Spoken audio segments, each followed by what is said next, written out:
Ladies and gentlemen, welcome to another stream with the devs, making maps today with me, TH Pine, and our lead level designer, I should say, Axsom. Hi, how are you doing? Hello, I'm extremely tired, but this will be a common theme as we go forward. I mean, you're one of those people who don't sleep in the night, so I guess you're Yeah, tired today. yes, I'm a sleepless vampire. Hello. That's fair. Okay. So what we're doing today is more factories, I would assume. Yeah, we're grinding through some more factories today. It's gonna be the theme for those Monday streams because you're Yeah. you're solely doing factories these days. Yep, just doing No. factories. I mean, I made some kill houses and stuff last week. I streamed some of them for our nitro boosters in Discord, so they get to see some of the weird shit that I did with the vault door and kill house. You'll know it when you see it. You'll know which one is mine. Sounds good. I believe you also did make a map with the Kelly Nader, one of our streamer partners this week. I saw it. I think was it yesterday or this weekend? Was it yesterday? Yeah, we did it. Yeah, we did it yesterday afternoon from about noon Pacific to like 3 Pacific. So I tuned in for a few minutes. Yeah, we spent quite a bit of time there. Yeah, he made the OnlyFans map, so all of the entrances are fans. Yeah, all of the entrances are fans. So there's that's another for anybody who actually liked Green Fan. Guess what? You're getting another.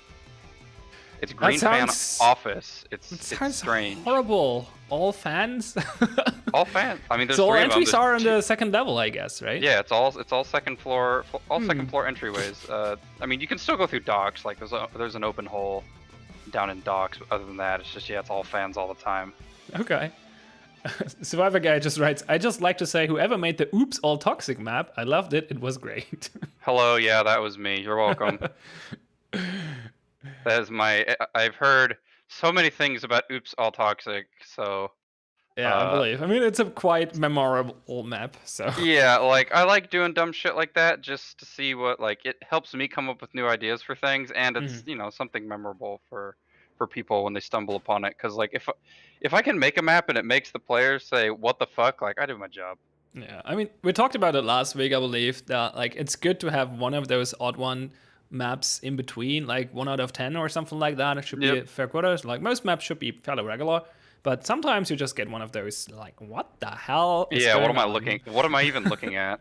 Like, let me bring up, while this is generating, let me bring up a picture from one of my previous forays into What the Fuck Town. So I did a let's see if I gotta move Discord, hang on. There we go. So I did an Oops all storefront map, like, oh no, back in ancient times, like this. So yeah, that was fun. Wait, show me that again. I want to see the path to Teller. It's super old, but yeah, like this is back when I was still learning level gen. I did Oops all storefront. I mean, I guess you only get in through the green door with the wall charge, right? So yep, or you can just wall charge anywhere, and it's a big meme. If you get in, you can open a teller, and all of a sudden... yeah, you just wall charge. Yeah, suddenly the entire map is yours. Well, that sounds like a not so fun map for the defenders. Yeah, again, that was just like, how can I... What silly things can I make level gen do? Turns out you can make it do a lot of silly things. Yeah. Yeah, oops all storefront. Okay, I said we'd take a short look at what we have here. I think you just generated a new plain map and added a fan. Well, I mean, I'm running through the steps right now, so I did flow pass, which is what slapped the fan in, but this is honestly, it's going to be either here or like down here. I haven't figured it out yet. But yeah, it's generating right now. So the fan is just randomly placed from the generator. Yeah, it's probably gonna be up here though. Okay. So I'm gonna do a toxic from, like, basically storage is gonna have a staircase that kind of goes up. You're gonna be able to either go this way or into toxic, but I'm gonna leave open wall charge opportunities right here so you can get into office. So just to be clear, like you have like an image of how the map will be like seconds after you see the initial generation. Oh yeah, like I can look at an initial generation and be like, oh god, it seeped through. Oh, god, why does it always do this?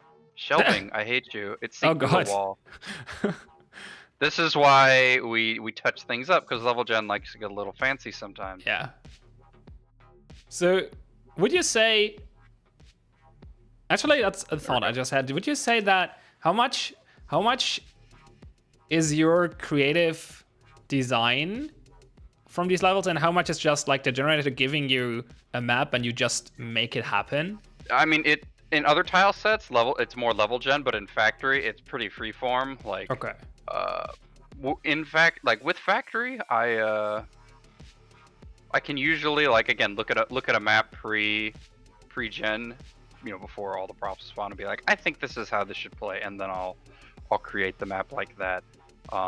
There are times where I don't have the touch of room. Like, there's times where I've gotten shelvings that have just spawned how I want them. Like, I might duplicate one thing and move it down, but other than that, it's fine. Same thing with office. There's times where office is giving me things where all I do is I replace the window and it's done. Okay. But those are fewer and far between, especially since I'm experimenting with this quote-unquote new toxic. You know, being the second floor toxic that like ramps you down and stuff. Like, I'm experimenting with that right now, so I hand make all of those. But I mean, once I decide on like this is a good idea or this is fun, or I get feedback from people and it's like yes, this is something we want, you know, I so just to be clear, those rooms are basically there's all toxic on the ground and you have like second floor catwalks. Yeah, so I'm gonna right? I'm gonna exactly, like I'm gonna put a pillar in the middle. The big toxic tank, will just slap that in the middle. Someone just do that right now. Someone had the idea for a tile set in chat right now, and I'm just gonna leave it to you if you want to talk about that or not. But he likes moving levels, so he suggested a train level. Oh, hey, go ask any of our old testers about train. Is that you, Maelstrom? Get out of here. No, I think it was a new player actually who didn't play on the so very internal prototype. Yeah, we prototyped train out a while ago. Yeah, so I mean we've thought about it, right? But I mean, did it make it in? Nope. Oh god, why does it hang every time I select a room label? There we go. But yeah, so basically all I'm going to do is I'm going to slap a staircase in here. It's going to kind of go around this tank and plop down over here next to shelving. Okay. Yeah, from Kalinator's map, I'm actually interested to see the, like, if I have it ramped down right here next to shelving, like making it so you can jump onto the shelving from the catwalk, see if that's interesting. It sounds like yeah, I'm not for sure. I mean, it could be interesting, but I just need to play around with it more because I haven't done it before, and it's like, well, is this intuitive? Can you understand? Like, hey, you can go from here to here from the map. So is your work process basically, if you have no idea, you try it out with like 1 or 2 maps and then see how the feedback is from the players? Yeah, exactly. So like with the, I can kind of show really briefly kind of what I did. I can draw. So what I did, like with those kill house maps, right? Like I have like a vault door here, you know, swings open like this into this tile, like these 2 wall slots. I actually deleted the 2 wall slots. The defenders have to like, they can potentially, if they leave the door closed, there's this big open hole that attackers can see through. But if they preemptively open the door, this means attackers have to like go around. So I experimented with that. I think there's 1 map that is in rotation now. That was my first like iteration of it, and then I made like over the course of the the next couple days, I made like 2 or 3 more iterations of that, and then those will go into rotation. And if people like that, like that concept, it's like, oh hey, we can kind of solidify this more and make the level gen do it normally. From what you're describing, I think this was actually one of the maps played in one of the DPL matches on the weekend. You got the initial. That was my like initial one that I baked, and it wasn't supposed to be in, but it got grabbed and put in anyway. But there are 3 more like it that don't bend the rules quite as much. I see. Yeah, because like in that one. Though. Yeah, because like in that one, I took away receptions, like unique reception thing, which is I got rid of its windows and I put it in club, and that confused a lot of people, which is fine. I mean, rightfully so. But I wanted to I saw the opportunity, I wanted to take it, so I kind of forced it in there. But the other ones are all just like the other ones play like normal levels. Like I managed to spawn levels that were like, oh hey, here I could put it here and do this. All right, cool. Like there's one where it's like a big wide horizontal level, and it cuts if you open the door early, it cuts the level in half, so you have to go around. But if you leave it open, you have these really cool lines of sight. But of course, now if the attackers, challenge you and they take it, they can just move right into bomb room. Yep, that sounds reasonable. So Bomb's not staying in office. You're moving it around. No, he coming down. Okay. So in general, like if you're looking at an empty map, like the foundation, what do you call them? Initial seed, initial spawn. Yeah, it's just like an initial spawn. Yeah. Initial spawn. Do you like how many? Like, are there multiple different ways you could see those levels happening, or is it like yes, usually actually. like So one? there's 2 maps in rotation right now, which are 2 different maps made off the same seed. So yes. And again, like my greatest, kind of semi-related, is the greatest thought experiment I ever did with our testers back in alpha was I actually took an entire level. So like I took a level, made it, and then I duplicated the level, flipped the names as I can, and then flipped the level. I tilted it 180, and there were 2 maps that were basically identical, and I put them both in with reversed names, and I got different feedback for both levels. I wonder, was it a kill house map? Because on C Store, yeah, because on kill house on C Store you always on factory on C Store you always have these south facing rooms, shutters and docks, which would confuse people if they would be north all of a sudden. So I would assume it was kill house. Yeah, it was a kill house, but yeah, I just flipped it upside down and was like, what will people do? Will people be like, "Ree," or will be like, why is there 2 maps in here? But like nobody noticed. Nobody noticed at all. Yeah, it's not surprising to me, honestly. It's a lot to like. Our picture recognition system in our brain is not very good at rotations, I believe. So either way, it was just funny because if I remember correctly, there was one guy who was like comparing the 2, like look at the angle here and look at the angle here. This one's better, and I'm like, it's like that dumb like corporate needs to identify the difference between these 2 images. They're the same image. Like that. I mean, sure, there's some things that could pop up, like angles might be slightly different because you're holding, like if you're trying to hold an angle from the right and that's where your gun is, like you can do brace holds and stuff like that on the right, since you can't swap your gun to the left shoulder. But I mean, I feel like these things are like, if you're ADSing, it doesn't matter. Yeah.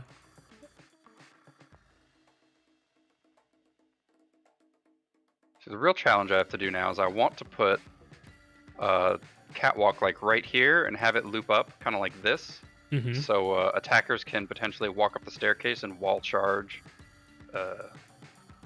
straight into office if they want to. To give access to office, yeah. That makes sense. So they right can, now like, it's cut off, right? Kind of. Is there like yeah, entry to the room right now? Oops. Goddamn doozy. Yeah, I'll probably add an entrance over here, or one like another staircase, or it'll be another staircase. The other thing I'm thinking about doing is looping toxic around and actually having it plug in like right at the corner here, rather than going onto shelving, so you get into office that way. I'm not sure yet though. I do know that office needs another. Actually, I'm not. I guess it doesn't need another entrance. I guess I could. I'd do the old parkour. How much do you learn from playing your own levels? These days, not nearly as much as I used to because I've done this so long. Like I learn a lot playing like the new things that I'm trying. Like that vault door, I really want to go play one of those maps. Obviously, just so I can like experience it and feel kind of like what are the things that I would do. But normally when I play, I try not to plan. I let other people plan because it's more interesting to me. It's like, okay, you're seeing the problem that I made. How are you reacting to it? And that's more interesting to me. That's what I imagine. That's like, I know what I would do. I made the map. Like, this is why I don't like. People ask me, would you ever play in DPL? And I'm like, fuck no. 1, I'm bad at the game, and 2, it's like I made all these maps. Like I kind of know the plans. Yeah, it could be weird. I'm not quite sure. Is Sandwich playing in DPL? He is, and that always struck me. And Ozzy. I mean, Ozzy is he QAs all the maps, and that I guess to me is he like, knows what? them in and out. Yeah. He didn't make them though, so for him it's still like a. It's okay. He still knows all the nooks and crannies. Like he knows all the like, hey, this angle's right here. Like he has plenty of time to run around these maps beforehand, which always surprised me that like he and Sando are allowed in the DPL. It's like, yeah, they have insider. Like if you want to eliminate map knowledge, bro, like this is like the ultimate in map knowledge. You can leave like sneaky peeks for yourself that you'd never be able to see from the map screen. That's fair. I mean, I do that for myself. Like there's sometimes where I'll put I'll pull a box out, make sure I have this like sick angle on fan that you're not gonna be able to tell from the map screen. Like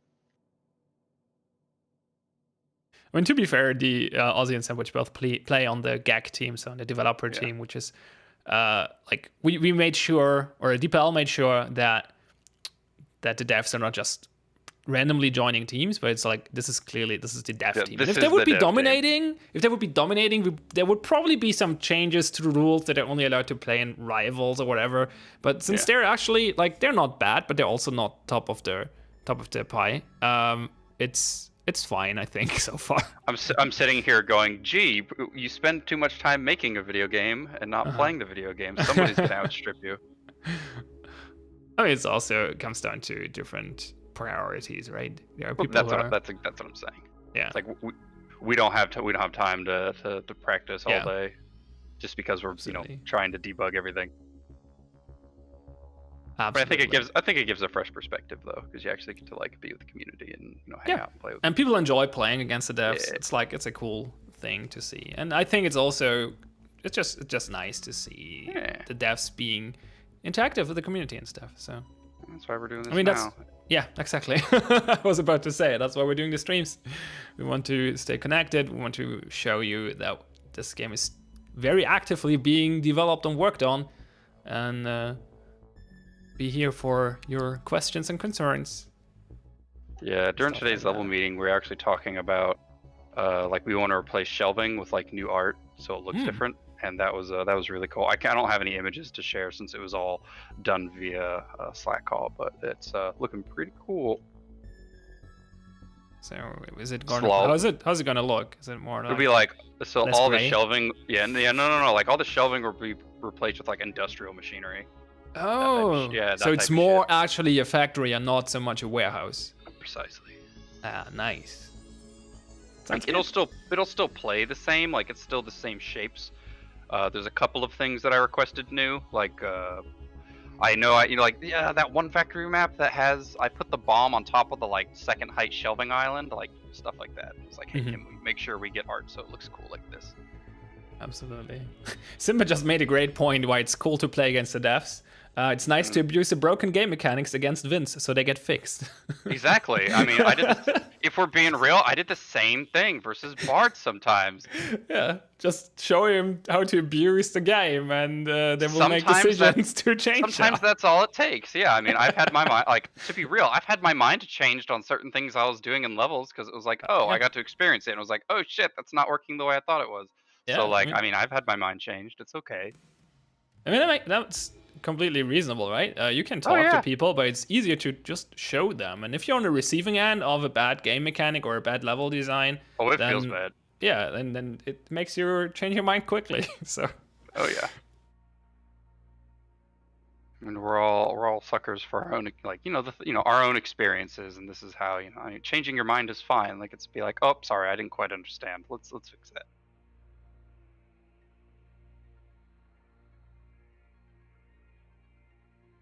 Okay, we get a nice conveyor here lined up for the bomb. Bomb cover. I'm trying to think of where I want like this cover to be in relation to like this, because I think I want it so if you blow fan, you can like jump into office, but like you can. If I do, I'm trying to figure out how far I want to wrap this back. So far, this gap's too big for jumping, though, right? I'm gonna put a forklift in there. Oh, a forklift, okay. But would have to, like, you will try to make it very obvious that you can do that. Yeah, I mean, I could also do what I did with Kalinator's map.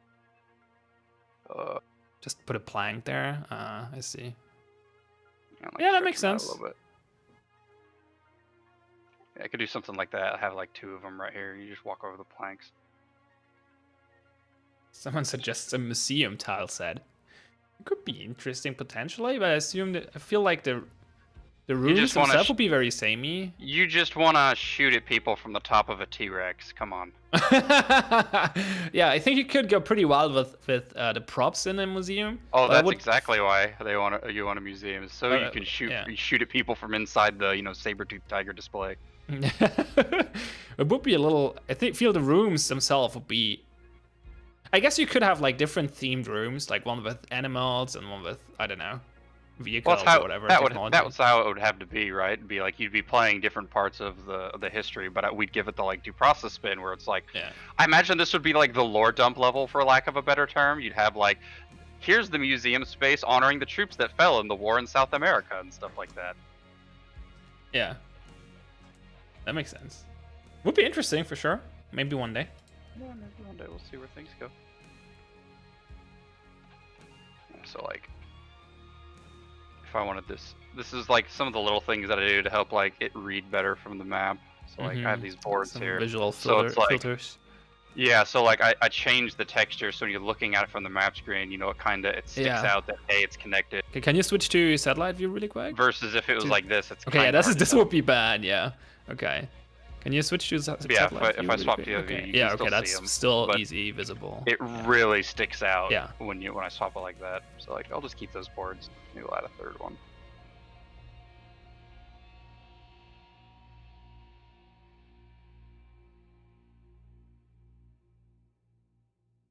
There we More go. planks.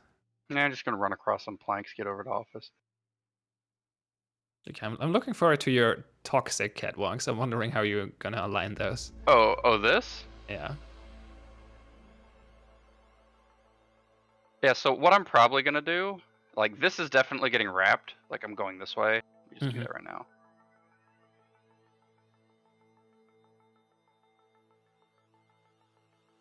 Actually, no, I think I just answered my own question.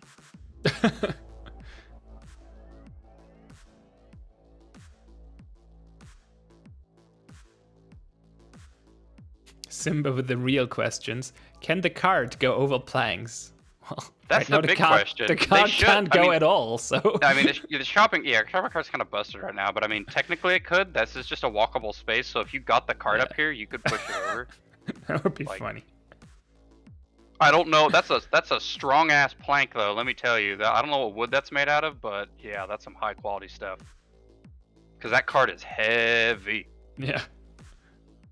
Big Noob asks, should more of the shelves be empty for performance? I don't believe the shelves or the content of the shelves are having a huge performance impact at all.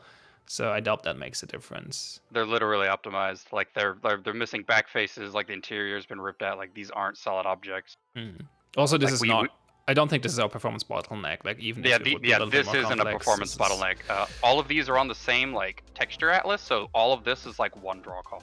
Yeah, that should be fairly easy then. But yeah, it used to be a big pain in the butt, but we because each of these was like a different texture. And that was a performance hitch. Oh, okay, interesting. Yeah, we optimized, put them all on an atlas, but that was like a year and a half ago when we did that. But yeah, we took care of that, so this is less of a performance hit than it previously was. But I hear you.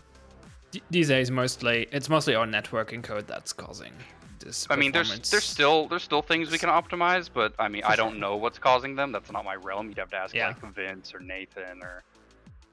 The engineers would need to do profiling these things, and they're looking at the biggest, like they're going around looking, okay, what is actually drawing the most performance usage here, and those things get targeted first. Exactly. Because there's no point in just randomly going around and trying to optimize things. That's what you call like now my software engineering background comes to my advantage.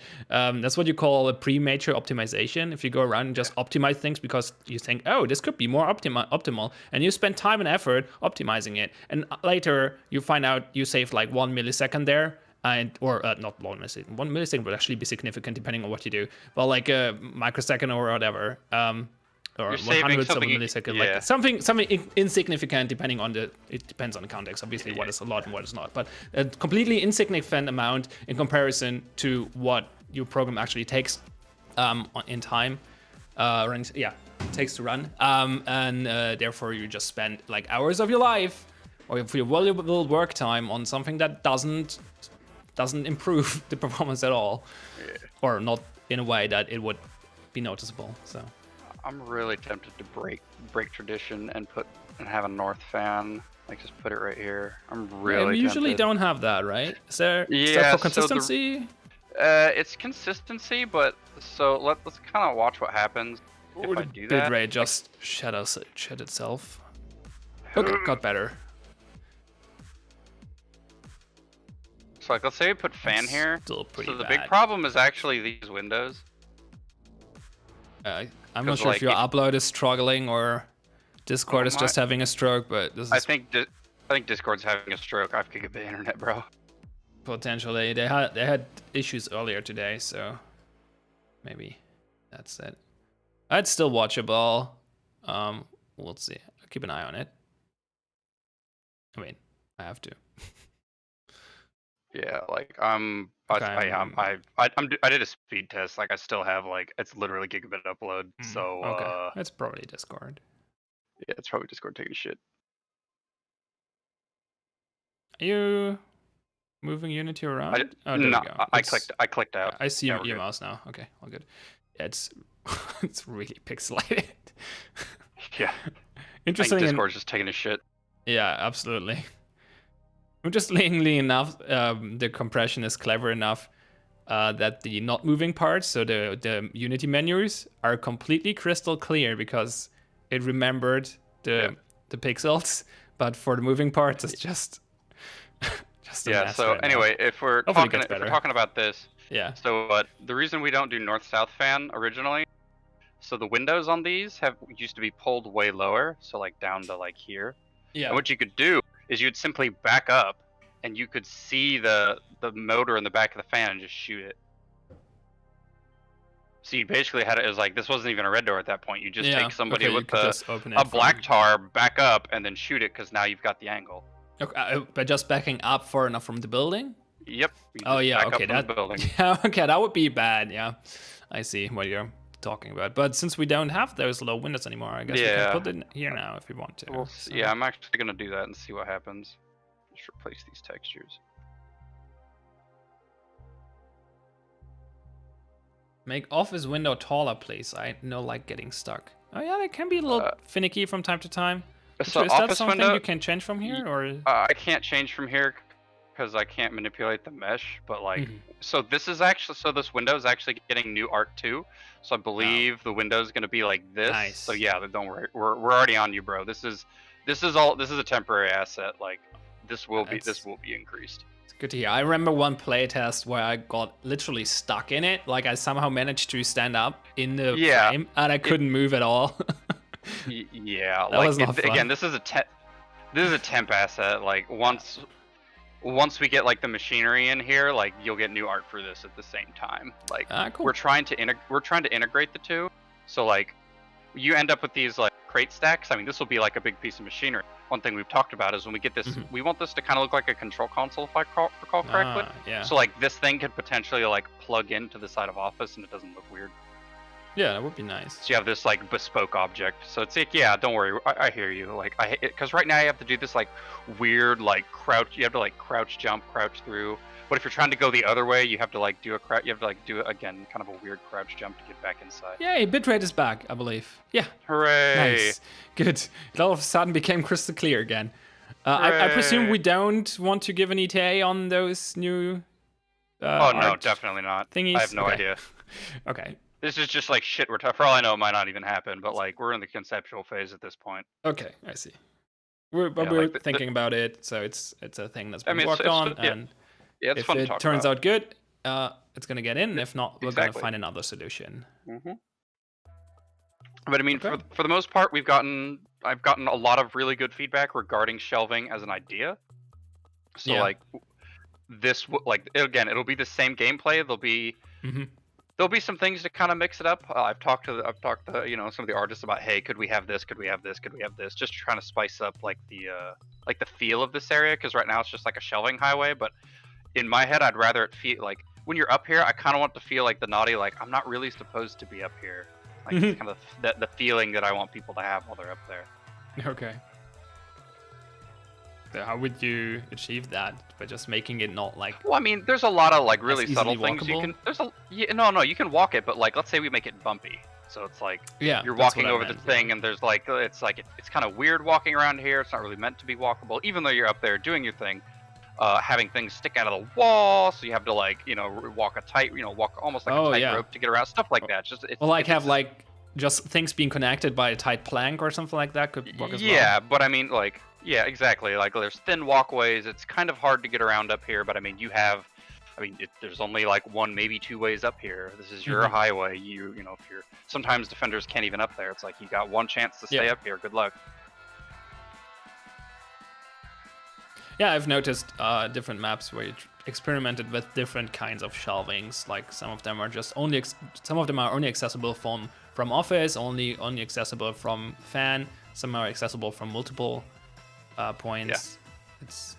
Yeah. It's so like do you feel like all of those concepts work in different ways, or is like one of them like probably not gonna make it in future levels? So what are we talking about? What, like different ways of how shelving is accessible, like.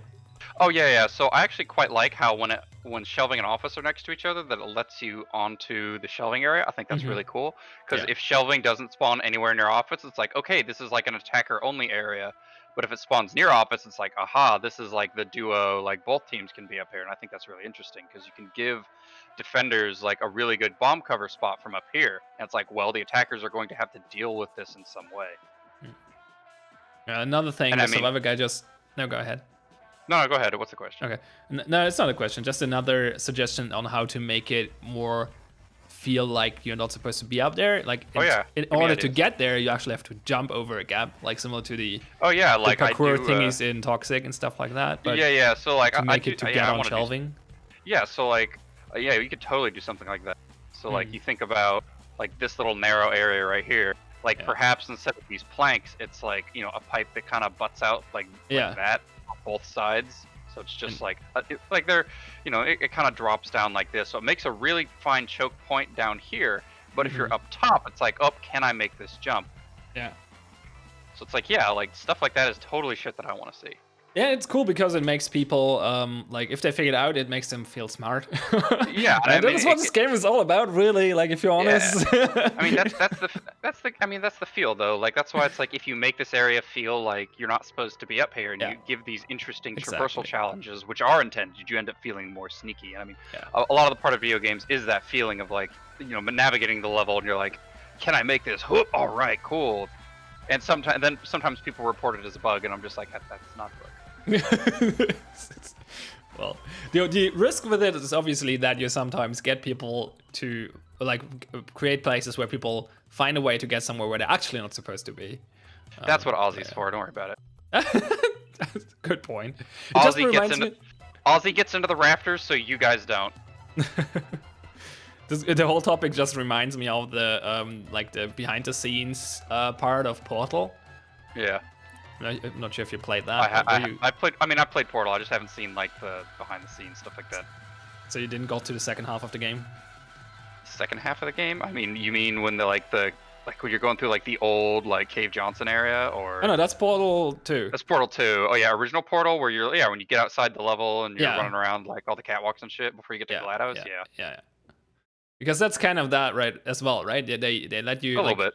GLaDOS lets you think. Or the game lets you think that GLaDOS is about to kill you, and if you figured out how to survive that, you feel clever, like, oh, did I just outsmart the game? And then you're all of a sudden in then like behind, like outside the testing chambers, and you realize fairly quickly, okay, no, this is the intended way to do this, but it still feels for a moment, it feels like where that. It's just like, haha.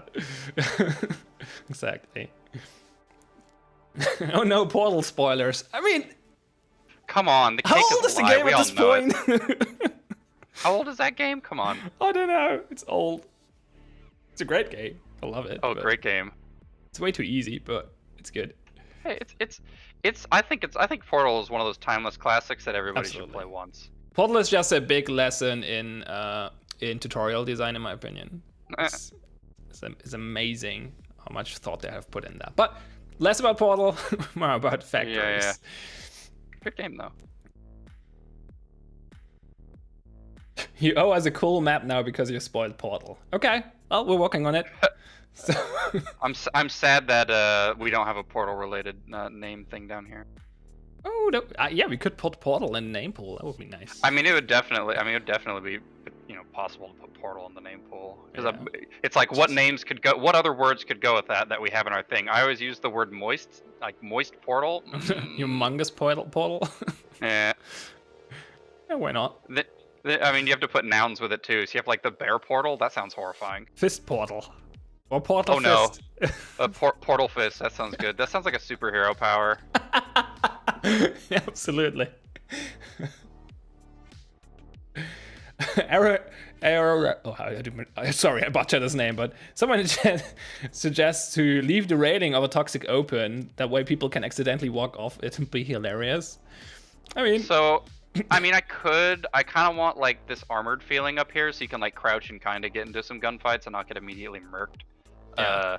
I could get rid of the railing. I do like maybe you make like one spread open, like just like 1 meter. So like I do like that idea of like this area is dangerous. You could fall. Like that feeling is cool. Don't get me wrong. This is why I like doing the like. So what's gonna happen in this area is I'm actually gonna do the long way around like this, and then right here is kind of the shortcut. But there's gonna be like 2 that have kind of fallen, so you have to make the jump. Yeah, I saw those in other maps. Yeah, I think this is cool. Like. I mean, people have asked, like, you know, for more parkour. This is one of those spots where I can kind of inject a little bit of parkour. So it's like, if you're not comfortable making that jump, I still give you a way around. But it's like, if you want to be a Choo Choo Argus train, you just jump right over it. Yeah. Have you guys ever played around with trapdoors in Toxic? No, I don't believe that would be a great idea. It would be funny, like if you're not on the receiving end, but. I mean, like, you think about that. Like, maybe we make. Hang on. So maybe we make an object. Like I can totally see that, right? Like maybe we make an object and it's like it's like a bridge. Yeah. It's a big piece of machinery. There's like it's like, you know, it's a big piece of machinery that you walk over and it's got like a hopper above it, right? Like there's a hopper or something up here that kind of looks like something could be poured in, and it's like this thing actually dumps.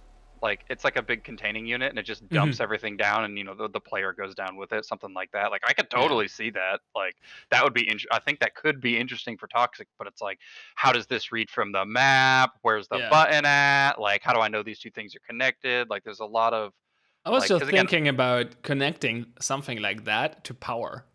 So if power is out, maybe power the goes bridge out, is open. That would be really funny. Yeah, just like the mag locks on it, lose power, and just it just opens up, and then it pulls back out, back up when you put power on again, or it just stays open maybe. Well, no, then it would be too easy for defenders to just toggle power on it. Yeah, so like at that point, if it's permanently down, you would just why wouldn't the defenders just toggle at the beginning of every round? Like but it would be similar to like other things that power can do, right? Like power opens up the fan side, the fan basically, or stops the fan so you can move through that. Yeah. Power disables the shutters in C-store, so they're not all of a sudden you cannot go through these anymore. When I was working on Kalinator's map and he wanted all fans, I'm like, power is going to be really strong on this map because if you turn power off on the map, every fan is now open. That's a good point. Also, did you make sure on that map that you cannot just shoot the fans from like the green fan or something? Yeah. So like the green fan is actually in an office. Ah, okay. That's good. Yeah, like the other fans can't see each other either because one's in storage, which is, you know, secluded in its own room, and then the other one is in shelving, which has no other lines of sight onto it. Okay, now that person in chat suggests a trapdoor that's placeable by defenders and drops goo on the attackers. On the defenders? Oh no. No, on the attackers. Like, could be maybe on the different, like, if we would ever have like something like a castle or something, you could have these what they're called, where people drop down like hot oil and stuff. That'd be fun. That'd be really funny. Again, the question always just, oh god, Unity why? There we go. All of this boils down to how do we make it understandable from the map screen at a glance? Because you need to be able to understand how to interact with the level in under 2 minutes.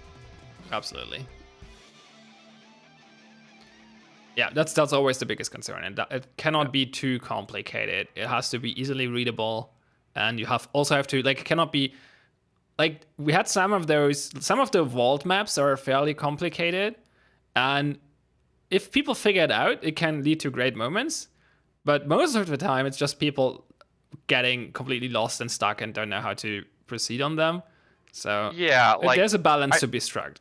That's one of the things. Like when I was looking at how vault maps were being made, I wanted to try something different because I noticed there was a lot of that confusion. So like when I was making, you know, toying around with the vault maps that doubled as a like a wall. Yeah. It's like you can do some big brain shit in that, but you can still look at the map and be like, well, I can go from here and get to here, and it's not like if the door opens, it cuts off literally half the map and you have to go all the way around again.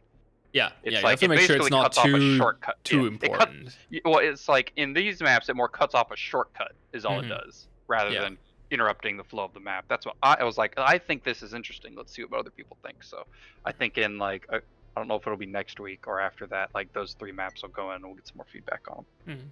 I mean, I absolutely love those maps where changing the vault state is completely changing the map. But you have, as I said, you have to strike a balance with it, make it understandable and readable from the map, and it's a little tricky sometimes. Oh, I mean, that's what we why we have you, right? So, yeah, that's why we're here. it's your job, literally. Always experimenting. Yeah. Yeah, we talked about this last week, I believe. It's so cool that we can just experiment with stuff because our feedback loop is like, literally a week. So, yeah, like Kalinator, we good. made Kalinator's map yesterday, and it's going in on Friday. Like, got some crazy turnaround time. Yep. All possible. Our level generation system, yay! But enough chilling. So this is this looks dangerous. Do this again. Okay, that's a little too much of an angle. Yeah, I don't think you can make that. I have to maybe do it from the other side, but not from. Yeah, I have to do it backwards.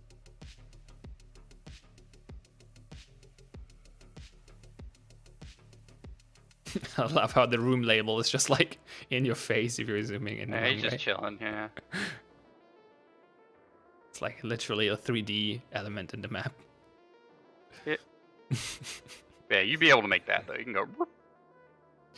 Yeah, but the other way around could be tricky. I don't think you that's can. That's okay. Like that's a one-way thing, probably. That's the defender angle. Yeah. Like this is for attackers. That's why like I reversed it because I want the attackers to have to jump like this. Yeah. So it's kind of it's probably a one-way path, right? I don't think you can make it the other way. No, you can make it the other way. You get on top of the rail and then jump onto that rail. Oh, on the rail. Yeah, okay. That's gonna be very parkoury though. Some heavy parkour required. This is what people want, right? I mean, I guess. Yeah, there you go. So like stuff like that.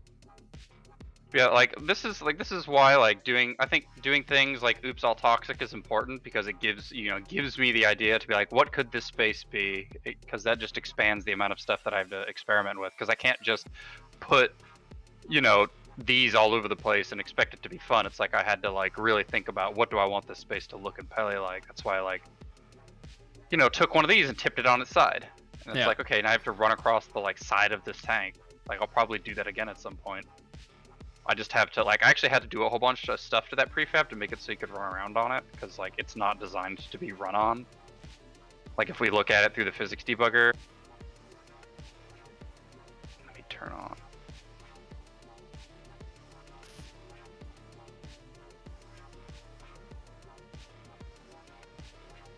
There it is. So like this is like the player block around this thing.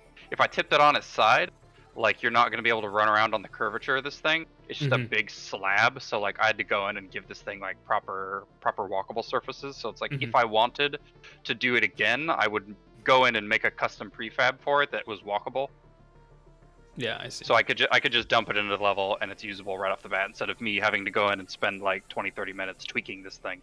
Because like 20-30 minutes, like that's a C-store right there. That's way too much time, yeah. But I mean, streaming maps always takes me longer because every time I start talking, I can't click or do anything, otherwise I open up Doozy or some other menu. Yeah, because you're holding Alt for input to talk, I believe. So I push to talk, yeah. Oh, there goes that idea. I mean, it's also, we just talk about stuff. I was gonna put power right here, but then I was like, wait. No, that's.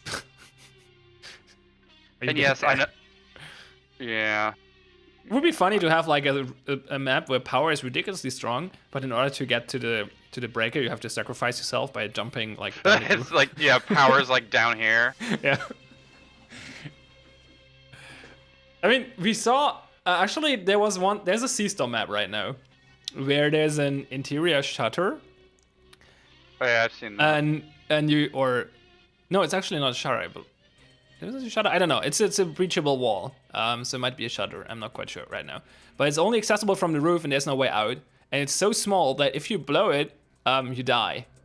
So you can get there, and breach a Oh, wall, yeah, but you that was- die if you do so. Yeah, And that we was actually mine. We saw Macer doing that Yeah. in their match, which was Yeah, that kind was of a that was weird that was move. my map. Yeah, that's the one with the fridges on it. Yeah, that was my Was it map. Macer? I believe it was Macer. I'm Yeah, not that quite was sure. mine. I wanted to see if people would actually do it. Like, Yeah, if it they would was- drop down a wall charge there and kill themselves, or if they would, like, leave a dude on the roof and, like, go and hit the button and then have a dude drop in to get a cool angle. Oh yeah, we can hit the button and open the shutter. Yeah, I mean, there's Shut multiple up, ways to interact with it, but, like, yeah, the Obviously. most badass thing to do is, you know what, officer? You've lived a good life. One of the walls in Toxic had a hole in it on the first floor, so that if you fall in, you can run for the hole. Oh, so if you fall into the goo, that you have like a way to escape if you're like fast enough. Yeah, because it's I've not thought about instantly that. killing you. Like, that's one thing I've thought about, is having, like, a little, like, pump station or something here, like, or a ventilation thing that you can, like, run out. Yeah.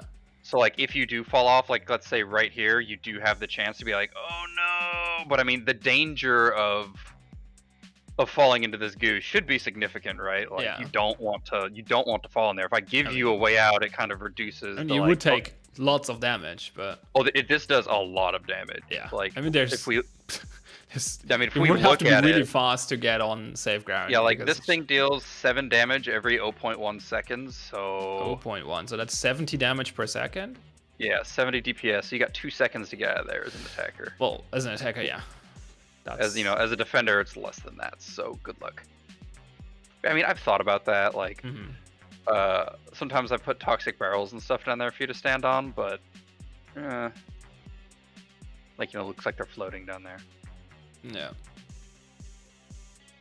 So just as a reminder, we still have the click map feature and a poll feature. So if you have any ideas for things we can, ask unfortunately, about. Unfortunately, I saw through the Matrix and I know how to make this level. So okay, well, maybe for the next one, we still have half an hour to go. So I guess we're gonna do about 2 factories again today. Yeah, that's about it. You're usually faster than this, right? By streaming. Yeah, when I'm streaming, it slows down because I have to stop, talk for a while, go back to it instead of just, you know, putting my headset on, turning some music on, and just like jamming out and making maps. Getting in the zone, yeah. That's obviously faster. Yeah.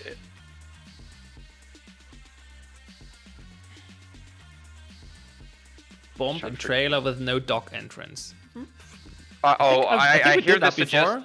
Or no, we talked about it last week. That's why. Yeah, we talked about it. I hear this suggested constantly. Don't worry, I want to do it too because it's the dumbest thing, and I love it. It's also. I just have to find the right setup for it. Like, I can't just do it on any old map. I gotta figure out how does this play well. Because if I stick a bomb in a truck, like, power becomes super powerful. The defenders, like if smart defenders would shut the door that has the bomb in the trailer and then turn the power off. So now the attackers must get to power, hold power, and then get to the trailer to open it. Because if the power's off, the trailer won't open. I guess in those, if the map is not properly designed, what would happen is the defenders shut down power and then it becomes a deathmatch.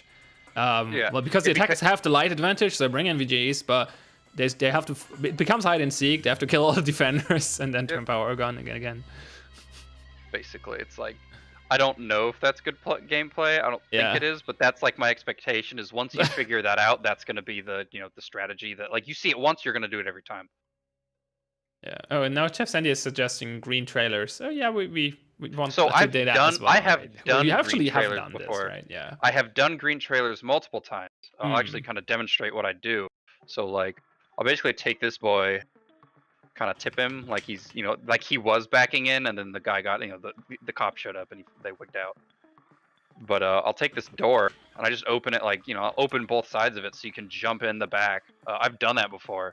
The only reason I don't do it now is because we do not have riot shields, and that's the answer to this tunnel. Like, I would replace this door with one that's always open. Otherwise, you'd never be able to get in. Even with the shield right now, though, with the current state of Molotovs, I don't think you would make it. Yeah, like well, last time I did that, it was like Molotovs didn't exist, so like you could just push straight through. There was barbed wire. There was barbed wire. Yep. But no Molotovs, and you had a shield, so it was possible to get through. So the way that I worked around that was I actually had multiple green trailers. So you'd have like I would only do green trailer levels if there was a dock that had 4 or more, and then I would be like, okay, this trailer, and this trailer are all green entrances, so defenders couldn't just camp one trailer; they had to like pick one. Yeah. Or or dedicate 3 of their people to watching trailers, and oops, they didn't go green. You know, they went red. Now we've all got to rotate back, so it wound up being more of a choice.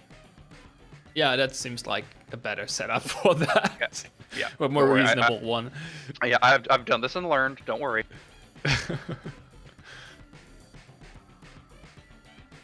Alright, let's set up this room. Oh yeah, by the way, in case anyone wondering, the music you hear in the background, I hope you hear it, but you should be, is our OST, which you can get on Steam. It contains, I believe, 10 songs, and most of them are actually not in the game yet, so it's pretty awesome. Feel free to get it.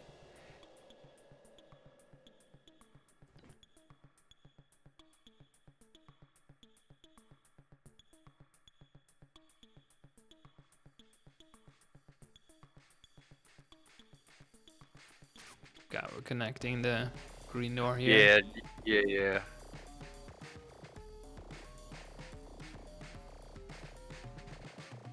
I just have to get the right pieces, because it's like this is pretty, like, in terms of surgery, that's a pretty minor surgery. I just swapped a piece out so it didn't like end awkwardly, and it kind of goes back into here. But yeah, this is kind of what I meant, where if you bring a wall charge, you can bring it up here, slap it on this wall, and immediately get into office. Like, if you don't, like, power is right here, but if you don't care about power, or, like, alternatively, you know the defenders are going to be back here guarding this way, like, you blow open the wall, just turn around and you know, just shoot down here and kill them all. Like, it's a pretty open line of sight. Can you? So my guy mentions that if the bomb would be in trailer and the trailer's closed, you could use a wall charge.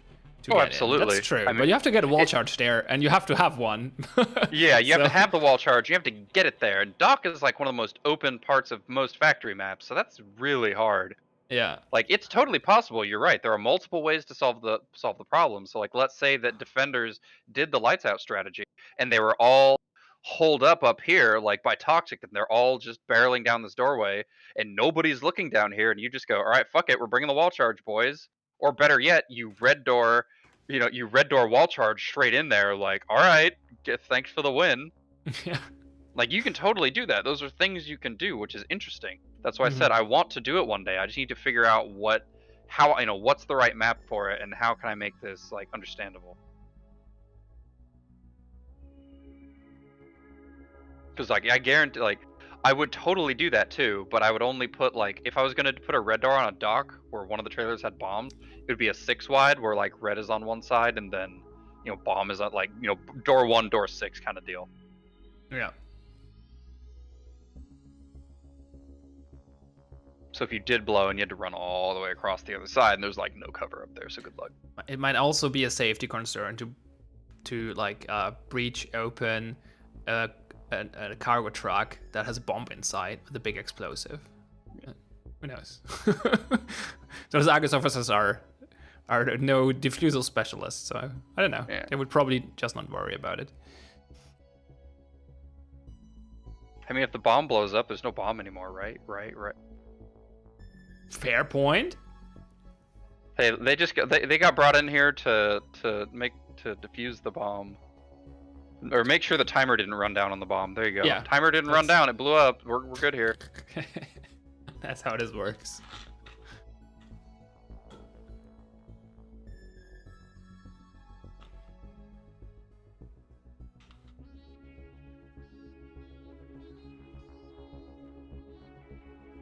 I believe we're almost done with this one. Yeah, we're getting there. I need to organize storage a little bit, slap like one more thing in office, and I think we're pretty much put a little bit of cover there. Yeah.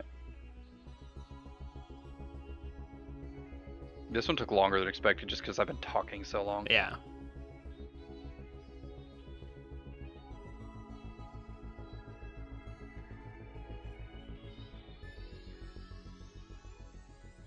Bomb like that, so you can like cover it from a sharp angle from up here, so you have to like clear this stuff out. Because like whenever I decide bomb orientation, like bomb is the single-handed most important thing on the map for obvious reasons, but like Yeah, you it's can the main change the objective. entire flow of the map by just changing bomb location. Yeah, Like perhaps absolutely. I actually do put bomb in office. That could be cool. Because like at that Uh-huh. point it's like, well, you have to either it's like let's say what how does this map play if I put the bomb here? Suddenly you go, this is your green entrance. Do we go all the way around? No, you're probably just gonna want to wall charge straight in because it's the Yeah, easiest wall thing. charge But I becomes mean very strong.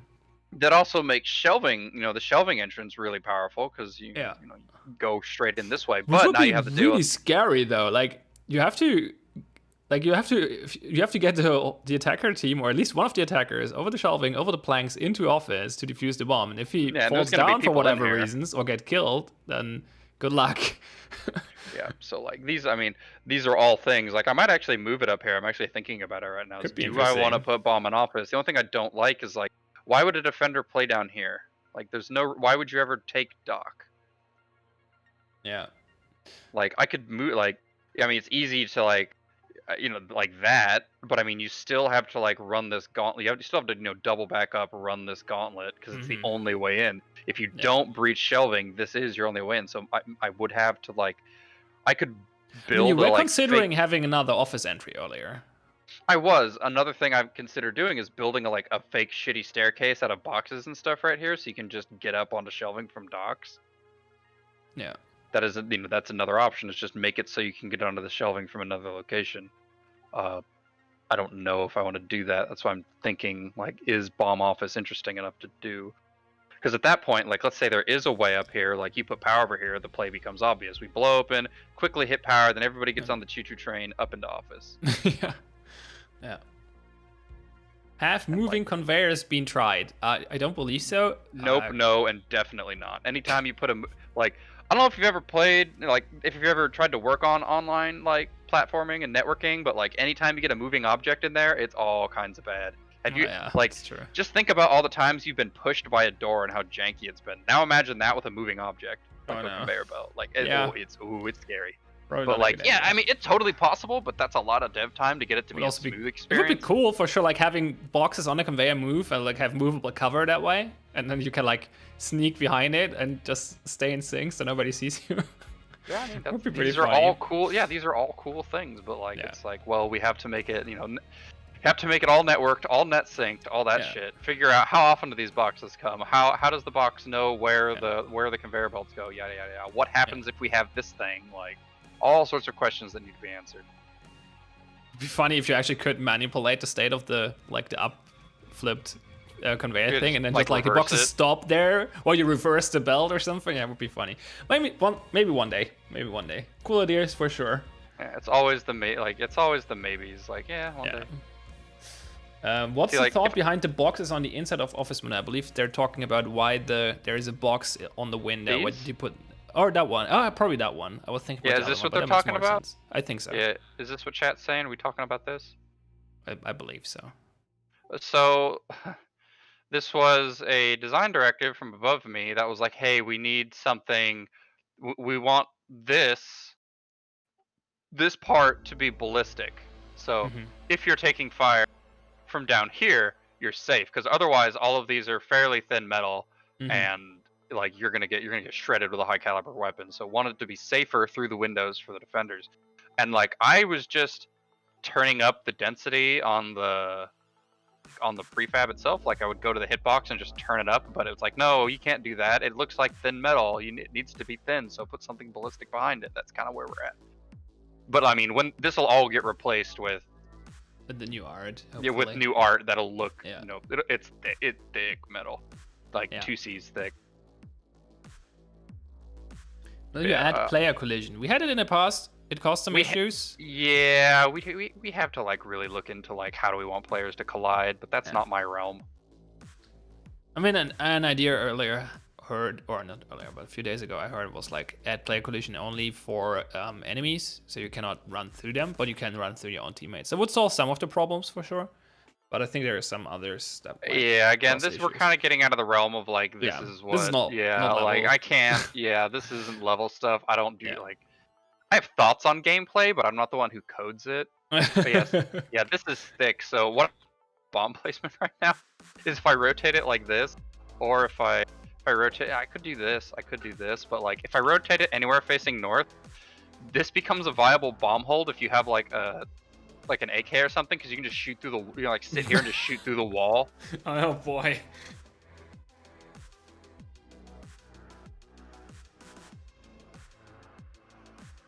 Maybe bomb was all fine just down in shelving. Yeah, I mean, it's super accessible from storage though. Like, Yeah, I that's actually true. quite like now that, I mean, I know somebody suggested at the beginning, but now that I put it up here after I've kind of organized the level a little bit, I kind of like the idea of having bomb office. Plus, you don't see a lot of bomb offices, so it's interesting. So actually, we'll make bomb office. We'll spend the extra like 20 minutes or so to make the shelving up here. Hey, thanks for the raid, Orban Bravo. Hey. Welcome to the stream, folks. You're joined in making maps with the dev stream with me, THPine, and Axsom, our lead level designer. Hello. We're making factories. We're basically done with the first one almost, and we're gonna do another one. Yeah. With some viewer interaction.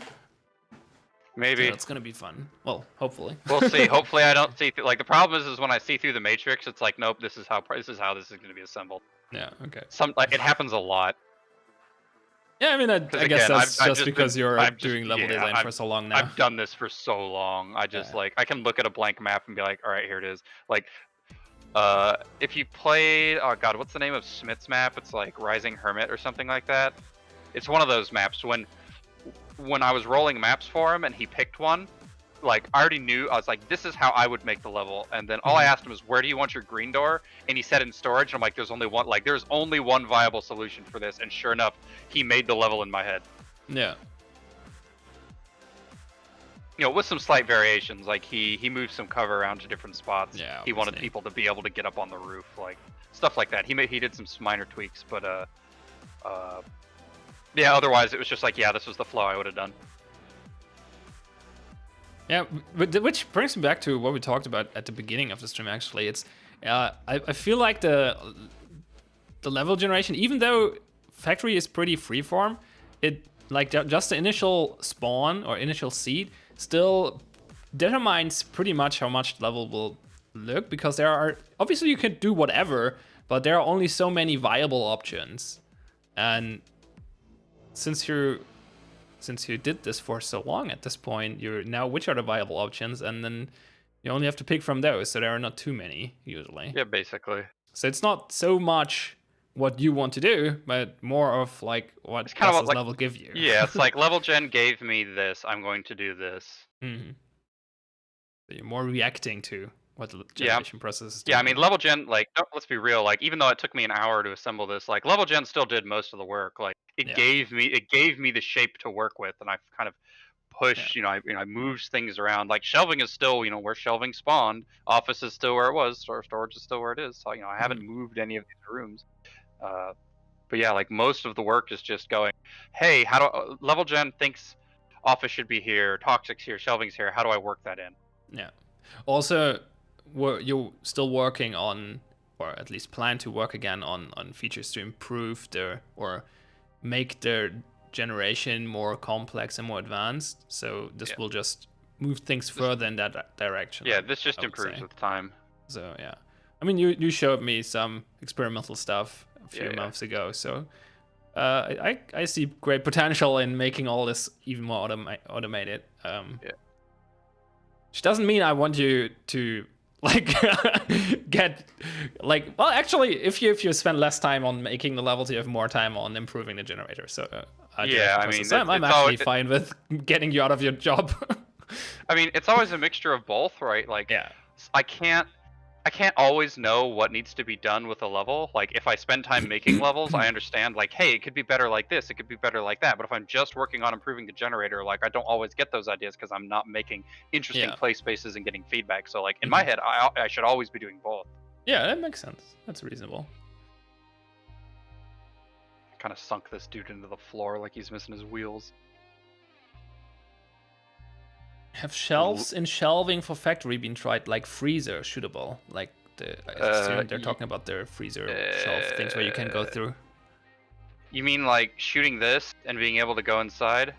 Yeah, I think something. Well, like I mean, there's a wall right here. You could make it on both sides somehow, or I don't know. Could be interesting to like create a tunnel.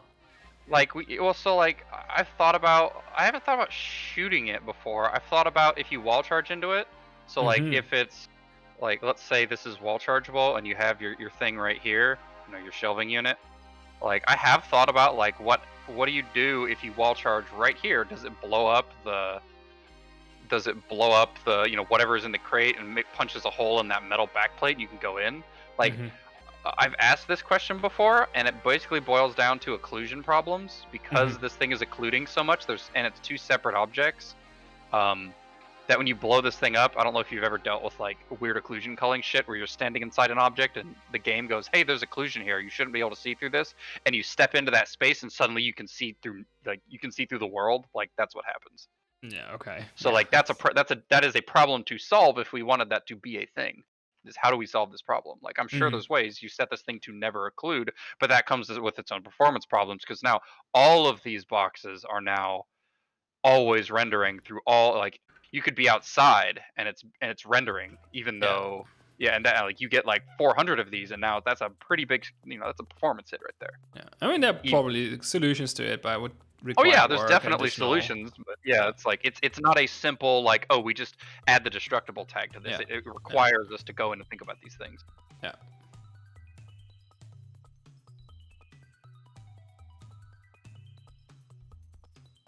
No, I just want the base palette. Here we go.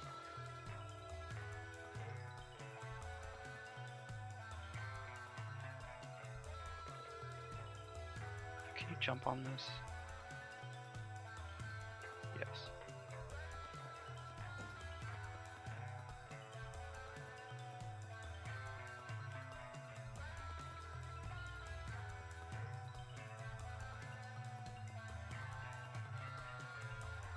Here we go. So we have our shitty little staircase that you can jump up. Yeah, nice.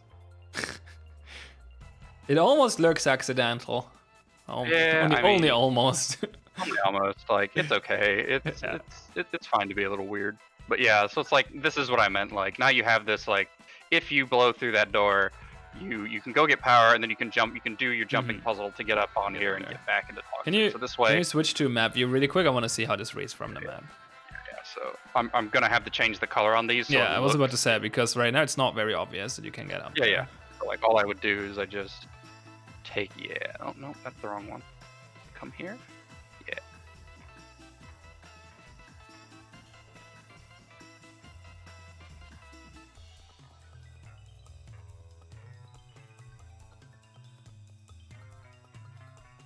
Make sure I get all of these. So it looks a little better. Like I may have to not use the forklift, but yeah, the idea is that look, this is a continuation that all all blends together. I mean, it looks weird enough that it inclines you to press the button to switch to satellite view, and at that point you see, oh, you probably can get up there. That's the idea, though. It's like, hey, if you take this, like as soon as you blow the star, you're gonna see, like it looks like a ramp. Yeah, from first person for sure. Yeah, but also it's important. Like that's what we mentioned earlier. It's important that you're able to digest it from the map view, and so you can make a plan because that's what the game's about. That's why I said I'm probably gonna have to change this because this shape doesn't read well. Like the forklift is a fun idea, but like maybe if I like rotate it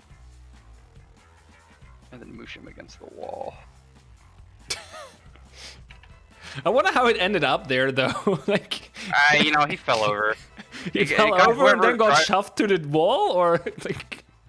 I mean, it was like this way, and they were just like, "Fuck it, we don't want to pick this up. Just push it against the wall. let the night shift take care of it."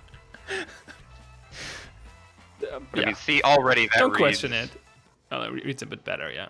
It reads a bit better. You don't have this weird like side angle. It's like you can kind of see that this is all in a line. You can probably make some assumptions. I don't know, what does chat think? Does this look fine? Does this look readable and understandable? Chat actually have a suggestion. I'm not sure if that's possible. I guess maybe be really obtuse and just add an arrow over the ramp. I mean, I can. Do you have like an arrow symbol or something that you could? Yeah, I do. Hang on. Well, I'm gonna add a conveyors tag and then. Forklift driver tried to do some Tokyo drifting. Yeah, just deja vu. That's a good point by Six-Sided. Both red doors lead to the same spot on this map right now, kind of. Yeah, so yeah, red door leads to the south side of shelving, which is a little more secluded, but this side is a little more open, but it leads to power. And also to the red door, to the office eventually. It also gives but yeah, it's a little longer route. And I mean, I think it makes sense because like it's obviously really important to get into office, and this path is still kind of hard to get there. So it's two different options, so you're not super predictable. Yeah, if you wanted to play out here as a defender, you have a path to get to office without having to be up here preemptively.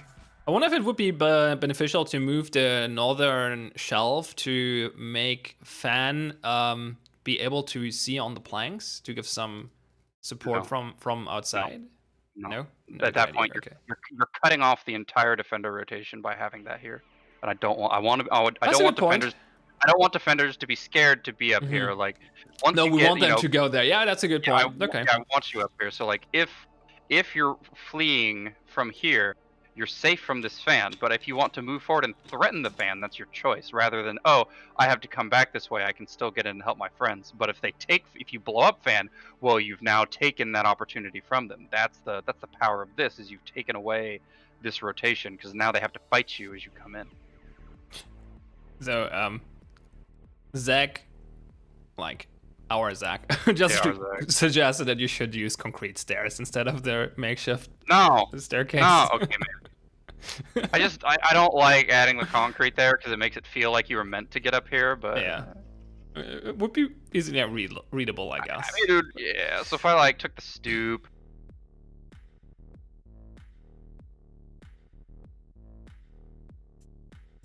And so I just took this stoop and where is he? Here he is. He's not quite tall enough. Yeah, he's hovering. He's not quite tall enough. Just make it bigger? I mean, I can scale it, but yeah, sure. This does not scale properly, as you can see. that's the hitbox, like the walk. That's the player. Yeah, the walk JO. Yeah. I'll just leave this. Good thought.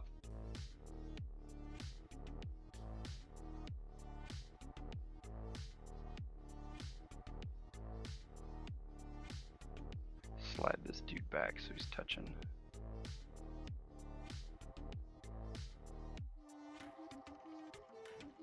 Add some cover back here. So if defenders, if the attackers come here, they have to fight people like crouch behind these boxes instead. I'm always amazed if you do that. It's just like it looks nice. You can just go there and like swoop it out, and all of a sudden there's cover there. It's readable from the map. It's like it's so cool. It's great. Like, this is one of the reasons why I really like shelving, is because I can just like be like, I need cover here. Right. You don't even have to add in an object. You just move it. I just pull it out. The problem was a while ago. I actually had to edit these. So what would happen is I'd pull this out, and you could actually stick your puck right here, and you'd spawn behind. Yeah, you'd spawn back here and just be like, hello? That would be. It was bad. Like, I know. I think CAD spawned in there a lot. I think it was like CAD and Derby used to spawn in there all the time. And I'm just like, God damn it, guys. Stop. Yeah, you could actually shoot out, right? Like through the. No, it was all ballistic. Oh, you couldn't. Okay, they were just trolling then, I guess. Trolling themselves. Well, I mean, so like a lot of the times they'd like put it near it, and it would just put them in there. Accidentally, yeah. Or like their puck would just be there at the start. The challenge of why don't you move your puck? Yeah. It's like people who have their pucks initially start inside toxic, and then they spawn in and die. And it's like. Not good. So did you add an arrow? Or did no, not yet. Ended up not doing it. Yeah. Okay. Oh no! Where are they supposed to put their garbage now? Any of these? Fine. There's more. Fine.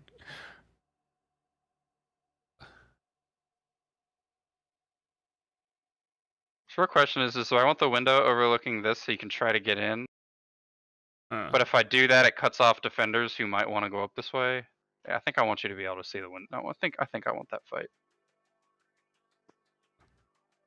Otherwise, like, you have to do this really weird, like, you basically have to walk in like this and like immediately aim up, versus you can like be back here, potentially like approach but they're gonna be able to see your feet, so you gotta be careful.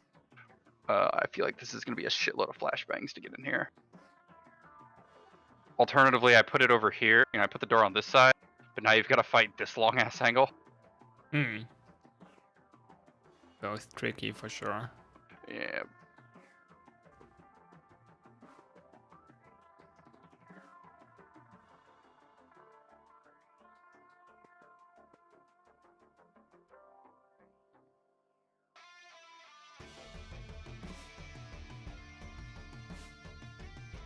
I mean, more cover could solve that, I guess.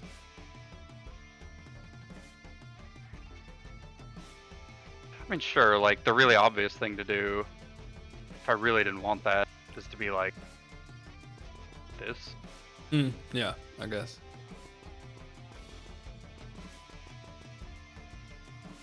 I actually use Zach's tank since I know he's in chat.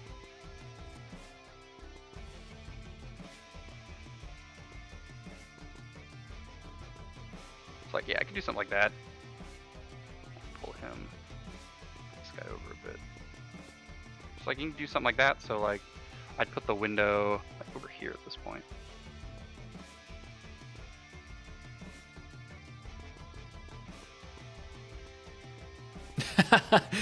That was clever. I mean, I've done this a lot, okay? Yeah. But like, yeah, you can kind of see this part up here, so you can give yourself an initial peek in. Like, is there a dude waiting for me up? But as you enter, it's like, well, you can now smoke this. Oh no. Oh no. Oh, that's a nasty angle. Not anymore. Okay. There we go. Would be better. Yeah, it's like you could. Yeah, it's like you can smoke this, or you can run through like this Mm-hmm. to get around this. Yeah, there you go. Okay, cool. I think we're done. The save button. Oh shit! I forgot to pick the name. Oh well. Let's see what we get. You were considering adding an arrow to the. I mean, I can do that too. I just haven't saved the map, and I've been working in the base level gen scene. Oh, okay. So okay, it's Noon Jupiter. Should have been Jupiter Noon, whatever. Noon Jupiter. Whatever.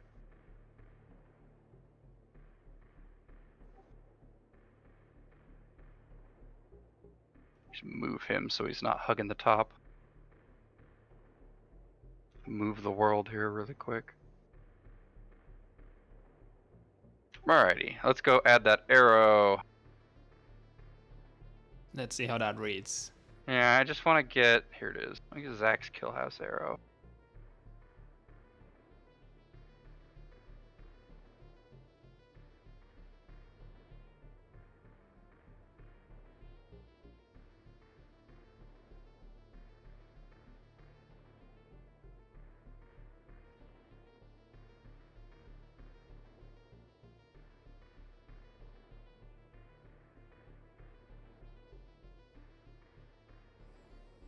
Well, why does this have a hitbox on it? Where did it go?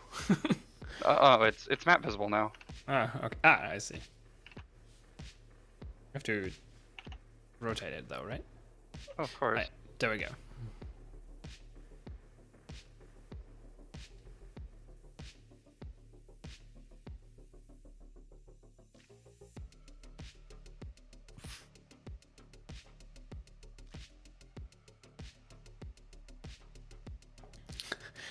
Oh no! Oh, So I just noticed. So I just noticed there's a fall hazard sign right next to your makeshift staircase. So that fits very well. Yeah, caution, fall hazard. Here, we'll add another one. That's pretty good. It's this one.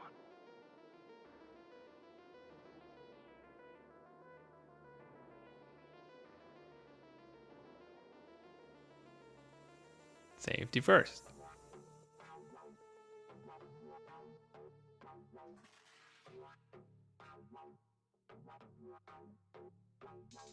There we go.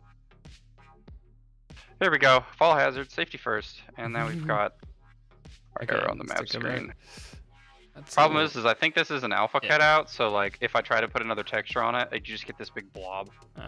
That's a little hard to see because of the color. Yeah. It's not doing much. You could put it, yeah, you could put it on the dog. I can just nudge him that way. So So it looks like that. Yeah, looks fine for me.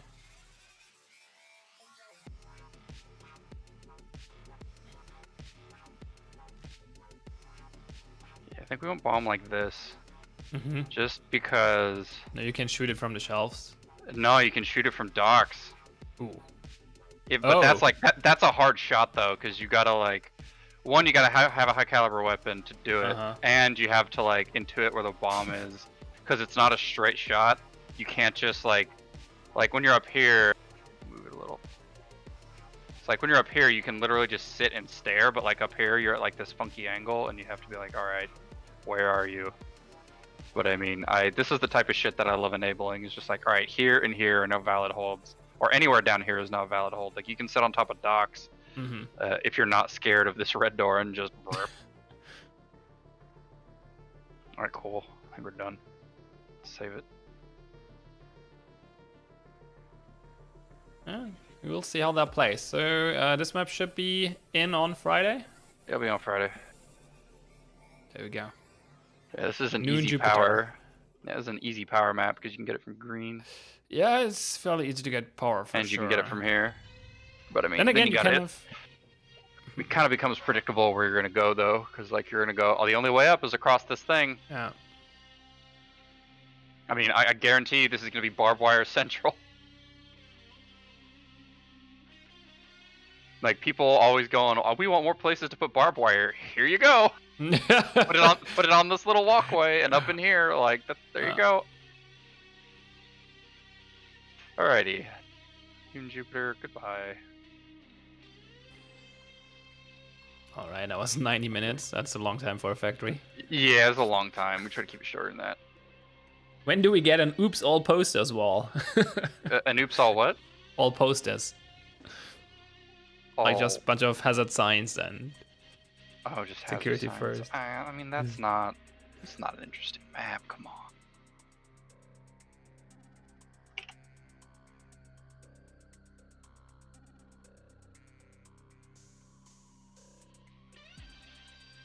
Oh, I need to. Oh, I understand what's going on. Hang on.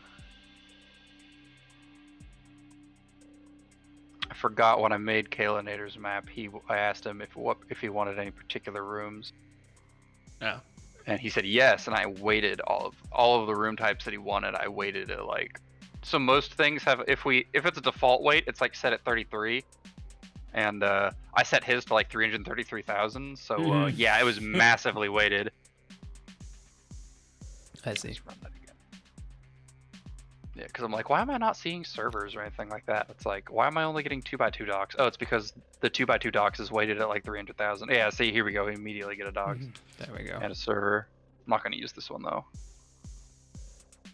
I could, because it'd be like green. Yeah, I mean, I just don't like when servers is right next to office, because I can't connect servers to office, because this is a 1-floor environment. This is a 2-floor environment.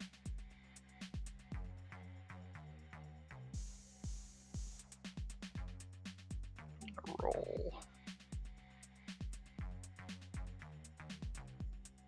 Like all of these I could make work. I just don't know if like how interesting they're gonna. This one's too tall. This would be a hell of a line of sight though.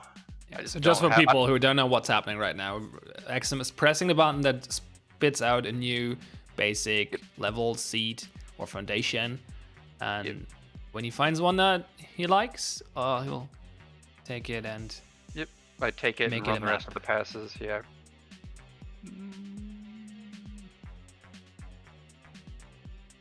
looking at this one. I always like levels that have office kind of like as an island.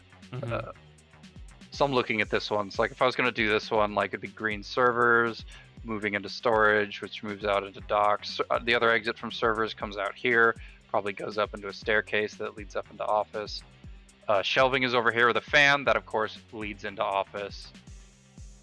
Office would be super fucking strong in this map, but it would be super weak to fan. So we would maybe not put we would definitely not put the bomb in office in that case, right? Oh no, I'd probably put it right here. Yeah, I'd put it right here because basically, yeah, let's just do it. Like I've already talked about it. Let's see how silly this map looks. Yeah, I'm pretty sure I know. Yeah. See it. I wanted the fan here. Oh. You're predicting the generation now. So. Yeah, I mean, sometimes. Yes, like. So did you see through the metrics with this one, or can we have like some viewer polls? A little bit. I kind of know where mostly everything is gonna go. Again, this is the problem with me, is I just see through the matrix and it's like, all right, let's fucking go, dude. The only problem is like making this feel like a valued exit, because like it's gonna be exit here, so you like spill out into storage and then spill out into office. But like making this seem viable and not you just not getting murdered because you have to deal with this line of sight and this line of sight and this line of sight. Like it's just like this massive exit. So it's like, how do I make this feel viable? Because if I don't make the split feel viable, you end up only funneling this way, and you have the problem of, well, I feel like I'm forced into going this way because it's the safest route. Mm-hmm. Yeah. Yeah, like as I stare at this map, I see more and more of like what I should probably do is like I'm gonna nudge conveyors over here, maybe make it move like this, make hard cover here. So if you go this way, you have hard cover versus office. Mm-hmm. Or on the flip side, if they blow this fan up and go into office, you have hard cover. Defenders can hide here and fight against the people up in office, stuff like that. Yeah, that seems reasonable. Yeah, it's genning right now.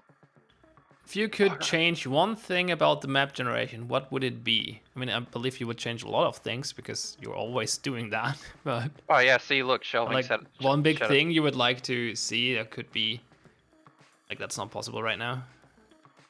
I mean, I want to see. Yeah, I desperately want to see flow pass implemented. Like I've thought about like a lot of changes we could do to them, some big, some small. Like I think it would be really cool to like, if I was going to do one big change, so how we're on that like the base screen, is actually being able to draw on level gen and draw player pathways. Be like, I want people to move like this. Mm-hmm. I want, and then level gen just goes okay, and then fills all this up. Just fills all this other space with shit and ignores the line you drew. That could be super fucking cool, because then it's like you could turn that around and give that to the end, give that to you guys, and you would just draw where you want people to run. The level gen fills the rest. That's super cool, and it's super easy to use, right? Like that would be awesome, but that's also a shitload of work. Yeah. Oh yeah. That would be really cool. Actually, that would be the one way I see, or that would be a good way I could envision like a map editor for the players in the future. Yeah, because like the problem with giving map editor, like, no offense to everybody else, but if you give map editors to people, they're gonna be a huge dick and just like make one door and have it just like shove a ton of shit in front of it, like, haha, you can't go through here. It's like, if you made it so like you have to, every room needs to have, like, you have to connect the rooms and then you like draw to connect the doors and then it fills the rest of the space. Ta-da! Like that's really cool. That's really simple and intuitive, but getting to that point is difficult. Absolutely. It's like, I mean, there's a whole bunch of other stuff. There's other ideas that I have. Like, I want flow pass to be a thing. Yeah. But that requires some other big changes to like how these nodes connect to each other, which is like going into like to the big technical details, which probably don't need to talk about here because it's a lot of like, here's how this actually works. Yeah, I can summarize really quick what flow pass would be. So flow pass is the idea that the level designer only places down the doors to the rooms, and then the level presses a button, and level generation figures out pathways to connect those doors, and then spawns in cover to wherever that path is not, basically. So it would generate those passes, which would speed up and randomize a lot of these things. And yeah, I mean, Pion has actually seen how this worked. He's seen my prototype for it, and it like I literally spawned 3 rooms that I as a designer did not have to touch.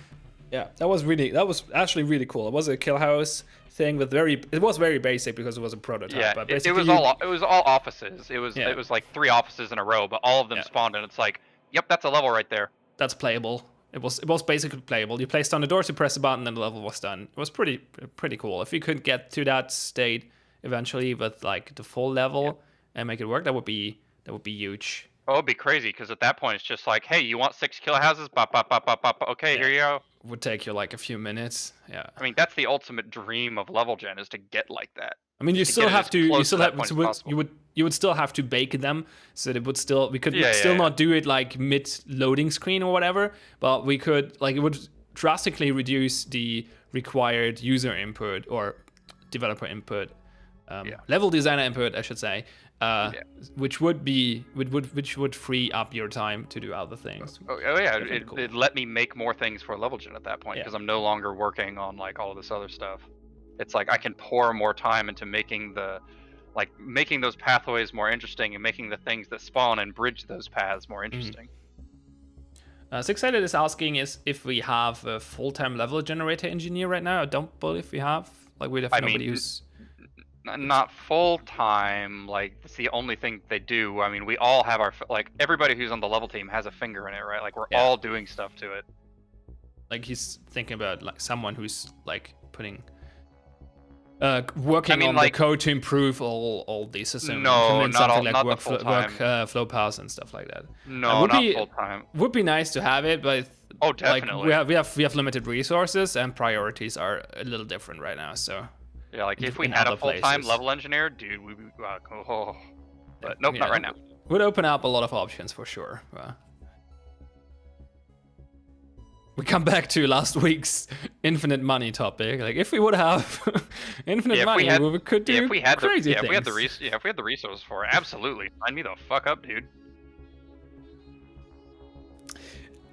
Okay, Survivor Guy, I think that's a question I can answer. What has to be done for a new tile set to be made? How much work is it? It's a lot of work. Yeah, the short answer is it's a lot of work. It's a full team effort.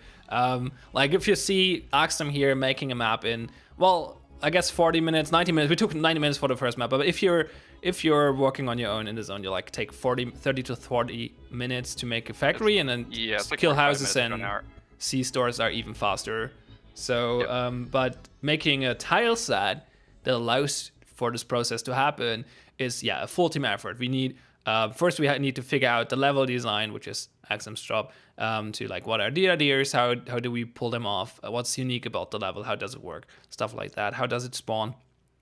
All these things, and we have to make the engineers make this happen. We need the artists to make the art for it, and it all has to come together. And then there are multiple iterations. It has to be tested and figure out if it works, and test it again.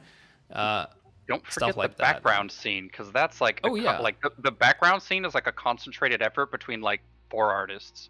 And not only is it making the geometry that goes into the background scene, but getting it to light and look good. That takes a long time, and it is a process that takes a long time. Like, the light bakes on some of the background scenes take 24 hours of baking. What? Like, yeah, I'm pretty sure. I didn't know that. Ask Bickle. Like, I'm pretty sure that rebaking the C-Store background scene takes 24 hours. That's crazy. Because there's so many neons and there's so many lights in that scene. Like, it just takes forever. So, like, once we get the background scene settled, we basically don't touch it. But yeah, like, there is a ton of work that goes into new tile sets. It's not something I can just do in a weekend, because you're making new art for both the inside and the outside.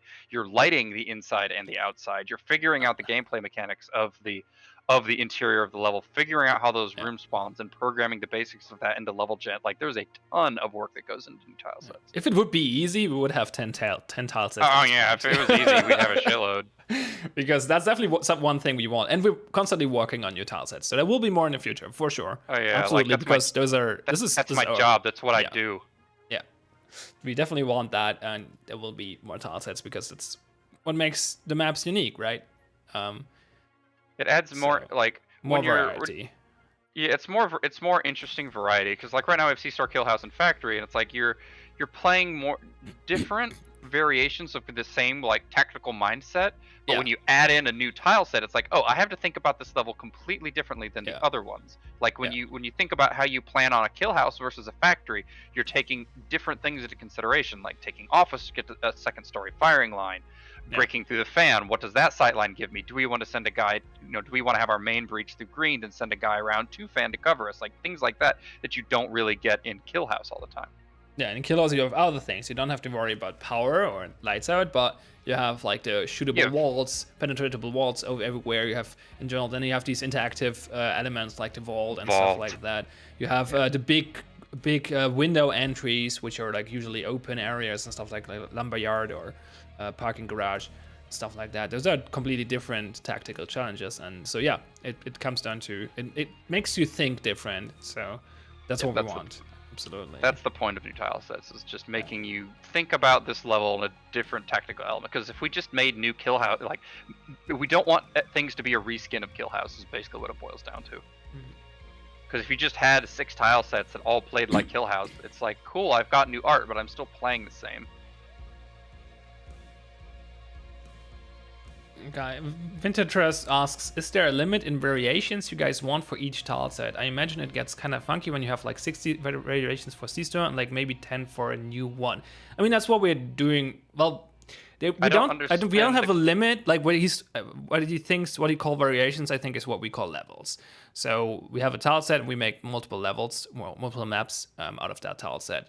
What we're doing right now, and we don't really have a limit on how many we want, but we don't want them to become stale. So what we do, we generate new ones every week, and we pull out the old ones that have been played a lot, to keep the map pool fresh. And if a new tile set comes in that has less maps, I guess we have to figure out a way to do that. If I can interrupt for a second, so like, sure. Like there can be an upper limit. Like I have seen it. Particularly on Kill House, right? Like there is kind of an upper limit where sometimes you're playing and you feel like you've played this map before, even if you haven't. The feeling is still there of have I done this before? Like that is a thing that has happened in the past. Mm-hmm. It's actually really easy to increase the amount of increase the amount of variance in the maps by simply adding more tile shapes. So if I'm going to go into detail about that, yeah, you're not talking about like actually making the level. Like how different can a C-store be from a different C-store, for example, right? Yeah, that's what we're talking about. Is how like this kill house feels different than this kill house. Like there is an upper limit to that. Like I made kill houses straight for like a year and a half. And at what point is it not a kill house anymore? Well, it's not even that. It's you start to feel the same variations. Yeah. You've seen you've seen every possible club that could be made, and things start to feel familiar. That's what I'm talking about. So like let's kind of look if I can find the kill house tiles. Here we go. So here's all of the kill house tiles, right? Like these are the potential shapes that, zoom in, that the kill house can be. So you've got these weird little Tetris pieces, you got big squares, you got diamond, you got plus symbols, you got little staircases. Now you have these like half stars, these little backwards pieces. So this is quite a bit right here. This is a lot. So what I'm talking about is about a year ago, I hit that point where I felt like I was making the same. I'd made the same kill house before, and it was weird to feel. So what I did is I doubled the amount of tiles. So I looked and went, what are some new shapes that I can add? And that massively increased the amount of variety we had. So it's very easy to add more variety to an existing tile set by simply changing up the shapes of the rooms, because now all these rooms are connecting and intertwining in different ways, and that opens up new possibilities, new angles, new cover configurations. So it's like I think I get what he's saying. Like there is an upper limit, but it's really easy to again boost that limit even higher by introducing things like this. And there are other things that I can do to increase that variety. Like it's one of the things that I can't really talk about right now because I haven't fully fleshed it out. But like, I can bring up a Slack image. So like, there's a new thing we're working that has been implemented and has been in for a while called subrooms, which is the idea that it's actually implemented in Office right now. So like the shape of Office, like what Office does, if I find him, it's like we look at how these rooms are spawning. It's like here's loading dock. This is loading dock shape. That's it. Then we go to the warehouse floor. You can see this Tetris piece right here. Here's the second warehouse floor. Another Tetris piece. Here's cargo. Here's the cargo office. Well, cargo is actually this little 4x4 right here. This is a cargo office subroom. It's a 4x4. But technically, this is considered the same space based on how they're touching each other. Like no wall spawns between this room and this room. There's no wall connecting them because it's programmed that way. Like this is a subroom of this. So like we're starting to get into the technical shit if you couldn't tell. Yeah. So let's think about how that can be expanded. So I can control how do walls touch when a subroom touches another subroom. Well, in this case, nothing spawns. Well, let's look at that in a different light. Here's me experimenting. It's like this is a club from C-Store without any cover in it, right? It's like let's kind of look at what happened here. So here are the shapes that happened. You've got your squiggly. You've got an L piece. and you've got this weird like little U piece right here and a little 2x2. So like, how did this bar get its shape? Well, it's actually just an L piece. And where it touched club is how it defined where the bar section spawned. And I didn't have to do anything. So the Levels, bar is kind of the wall between the bar and the club area. yeah. So are those two tiles connected? And that was entirely decided by level gen. The whole shape of that bar was decided by level gen, and that's super interesting. Yeah, clarify this. The club would, the whole thing would be the club shape, and then you would have like 4 separate sub rooms, and Exactly. and level gen would try to Tetris them in literally. Like, okay, Exactly. this fits here, this fits here, this fits here, and then it just spawns the connecting so cover in between. So this is club as you know it. So this would all just be labeled club. So you play on a kill house, you know, you've got kitchen over here, you've got reception over here, you've got a vault right here. So it's like the rest of the levels still spawn, you know, piecemeal, they spawn as they would. But like in club's cases, I can really break this down and make interesting things happen. So like if we actually look back down here. Oop, hang on, I gotta. So is that a thing we're working on right now, or is that a thing that already exists? It's something that I club? want to work on, but I have to like have time to do it. So like we look, like these huge shapes down here are actually the club tiles. Like if I open one up, I'm looking for the one. Everybody knows this tile. It's the weird key shape. You've seen it a ton. You've seen and played on it multiple times, and it's generally only club that has this shape. So like, club can only be made in a certain amount of ways with this one tile, right? Like there's only so many ways I can make a club, and this goes back to that guy's previous statement: is there an upper limit? And the answer is yes, because you can only put the stage in so many places in here. You can only put the bar in so many places in this space. But if we look at this, if we leave it up to Tetris pieces assembling, suddenly if we have 40 Tetris pieces and it picks from that pool of 40, suddenly the amount of variation is skyrocketed. Is this? I have a question. Is this spawning or would it spawn the club shape first and then try to fit in Tetris pieces, or would it spawn the other way around? It spawns the other way around. It spawns the individual. It would go basically how this worked, because I did this. I made this. Is it actually spawns this first? It spawns the club first. Spawns the bar. So it picks stage. the weird U shape, and then it spawns the other rooms together. Basically the same. That's the same workflow as the like one level higher. The whole level generation works, where it just takes the room and puts it there, and the idea is to make the same for the sub rooms. Right? Yes, so it would go, hi, I want a club, and it goes, hi, here's your club, what's next? Okay, stage is next, bar is next, and then backstage after that. And I can define the behavior of, say, bar and stage. As a matter of fact, bar and stage are afraid of each other. They will never touch. Afraid? Yeah, they'll never touch. They will never touch. And then then the whole thing is a club room, and then it does the same for other rooms and puts those together, and then. So think about another room, like reception. It's the same thing on a higher level. Yeah, reception is a really easy one. So like, let's do some really shitty drawing real quick. So let's break down.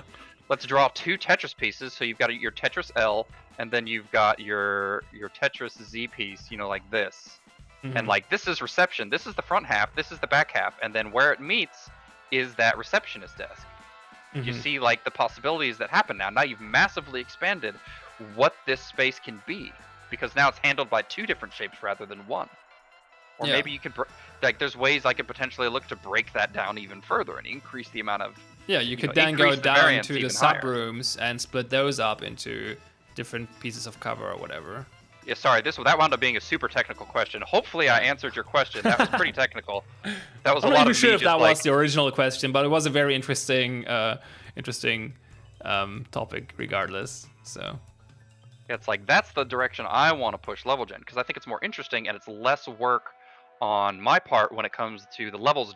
I've hit that generate button and I see what level gen has given me. I can go, okay, and just gen the rest of it, and it's less me shoving stuff around because level gen's already taken care of it. And you can easily work flow pass into that. So after you see bar set up, like all it would really have to do is place things in that club area rather than doing the whole room. Yeah.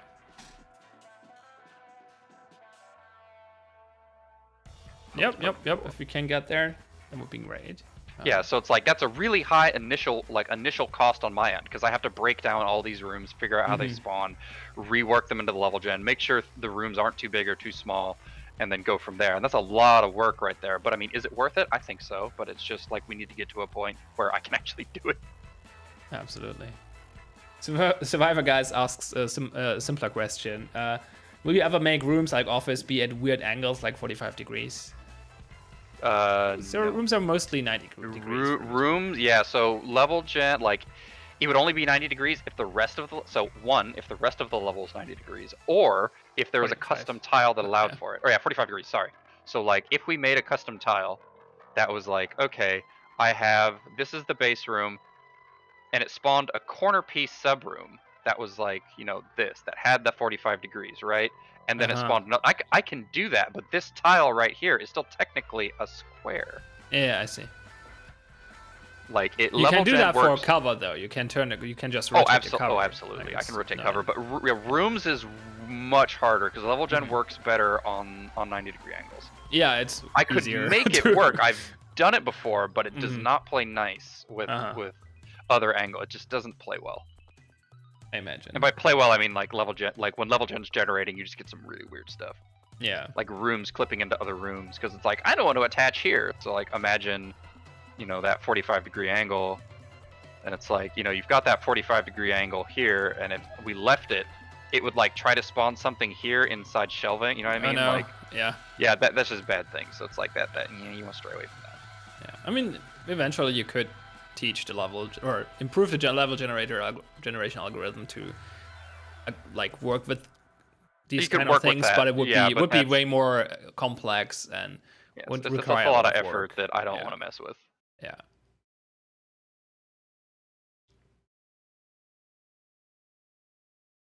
Yeah, sorry, this is the technical map making stream. Sandwiches is the more fun one.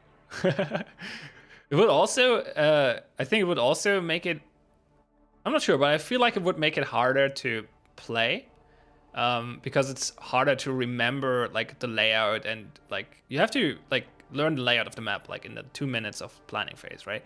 So I think it would be harder if it's not 90-degree angles everywhere to actually memorize the map and figure out how it's to be played. So it might also be a concern, but I'm not sure. That would have been tested. It would have to be tested. Just a hypothesis at this point. Okay, we get some lore to back up that design decision. In the future, architects use only right angles to help with robot pathfinding. So yeah, sorry, non-90-degree angles have been outlawed.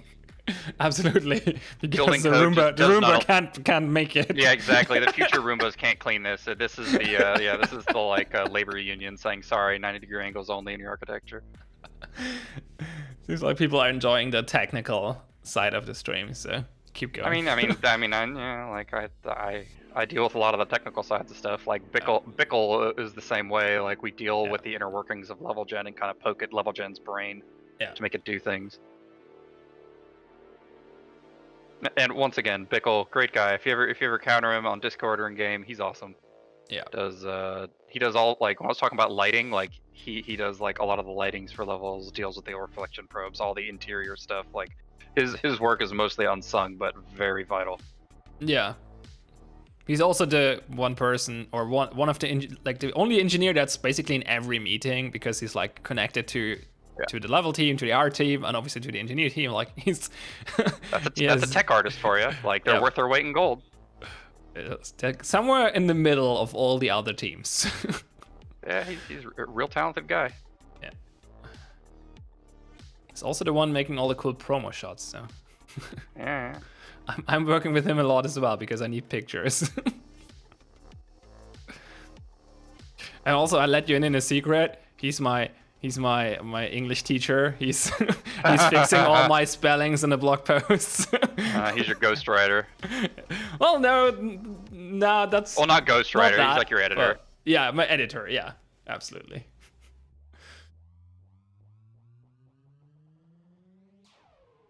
Do I want to do that?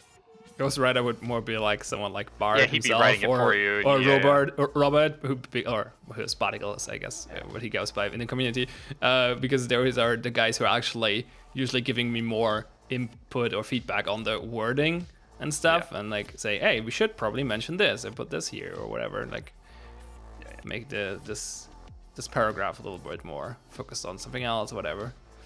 So, yeah.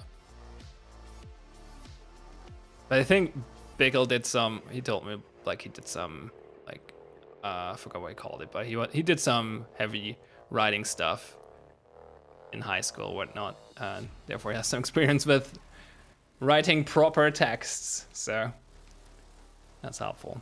Anyway, back to this factory. So how's it coming together? It's coming together. So this is one of the I saw through the Matrix moments where it's like I wanted this because this office is here and windows are mandated to be on the long sides, right? So what happened is I was like, hey, if I put a fan here, that means you can be in here. If I cut this thing in half with server units, that means you have to pick which side you want to fight on. Either am I covering fan or am I covering bomb? Yeah, that makes sense. So if you're over here, you're safe from fan until the attackers come in. Are the servers ballistic? The lower parts. Oh, the server. Yeah. So the center. Yeah, they're ballistic. Okay. Yeah, you can't shoot those. So the fan cannot shoot through not, it. Yeah, even if it's not this is 1, 2, 3, 4 hitboxes you're firing through, and they're all at least set to thick. So. Oh yeah, that's a very good point. It's just gonna stop the bullet. So for all intents and purposes, this shit's ballistic. Yeah. Also, Discord is just shit in the bed again. having it doing its thing again. Oh boy. We're back in block dude era now. So. Oh, my favorite. There you have it. It's probably gonna resolve itself in a minute or so.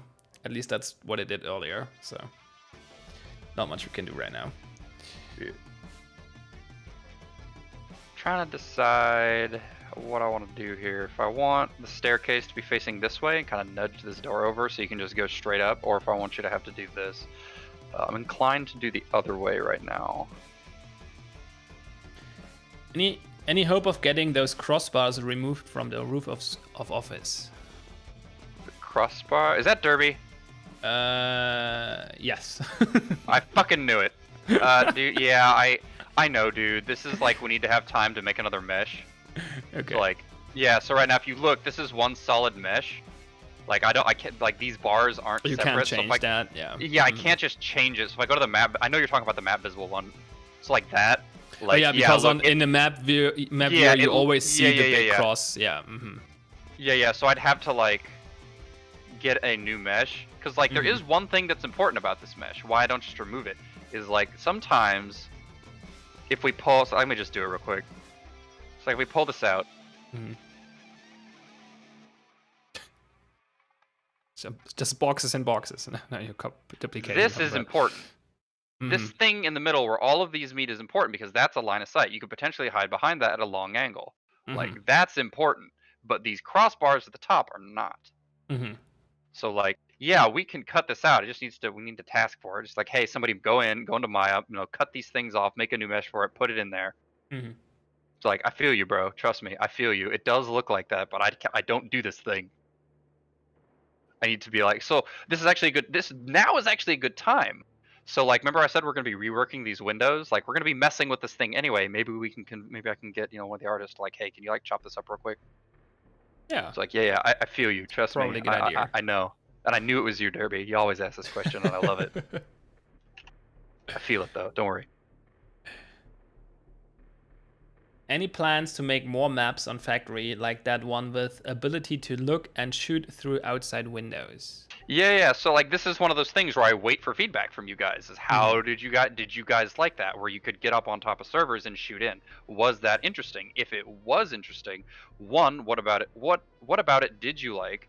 And if it wasn't interesting, what didn't you like? What were the frustrating points and what were the cool points? That's the feedback that I'm looking for in order for me to go, okay, let's solidify this as a room because I can make the interesting thing. If it's hey, it was hard to see through those windows. When I made Schmidt's map, I highlighted those windows better. I gave it the blue glow this, so it highlighted better from the map. I put the blue bar on there and raised it up a bit so it was easier to see. I gave it the room label of roof access, so it highlighted it a bit better. These are the things that I do based on feedback. So that's kind of what I'm waiting for is more feedback on these rooms. And feedback is best directed at the Discord, Discord server in the level. Yeah. So channel. If you go into the Discord, if you go to level feedback, I read literally everything in there. I constantly bullshit with testers.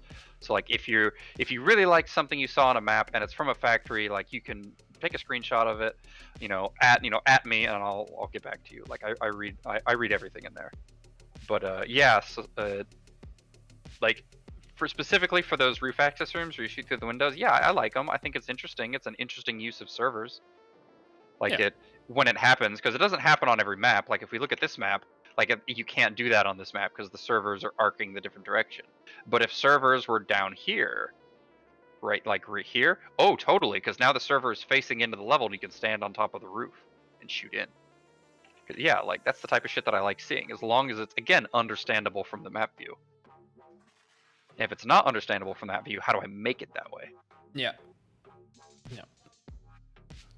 That's one big question. Every time we're trying something new. How do we make it readable? Yeah, how does it read and from the not map? overwhelming? It's not overwhelming, because like the parts that I don't like when I play is hearing people go, I didn't know you could do that, or I couldn't tell that it was like this, because if I did, I would have done, the implication there is I would have done something differently, and it's like, well, like it has to be readable. It comes back to the core philosophy of the game. It's about planning, and in order to make a plan, you need to understand the map. And if you make a plan and then can't do it because you couldn't figure out what actually looks like from the map. Yeah, that's actually part of the predictability part of it. You need to be able to predict how this level is going to flow, predict what you can do and what the enemy team can do.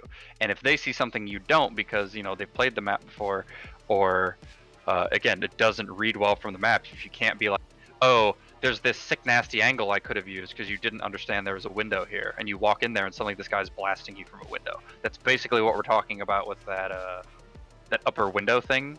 Like if it's not, like if I just left it like this, like if you could just fire through these, oh god, please, yeah, if you could just fire through these windows right here, like if you're a defender and you're sitting here watching this way, then you get blasted by this guy that you didn't know was there. That's frustrating. That's annoying. Yeah. It's like I didn't know you could shoot me from there. That's bullshit. I wouldn't have stood there.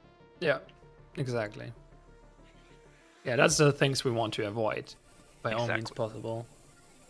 Okay, I'm not quite sure I understand the question, but maybe you can make sense of it. We have shed and lumber. What about giving vent windows on factory roof like the others? What? So okay. Yeah, so you're talking about putting a window in shed in C-store? No, I'm not quite sure what the question is about. Maybe reiterate. Can you refine that a little bit so I can understand? Like, I want to answer questions. I'm not following you.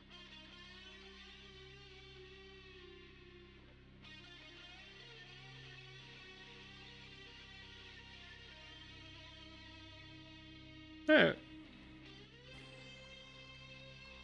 You were referring to the windows on factory. They were called vent. Oh yeah, you called I think it was labeled on the map. It was labeled vent.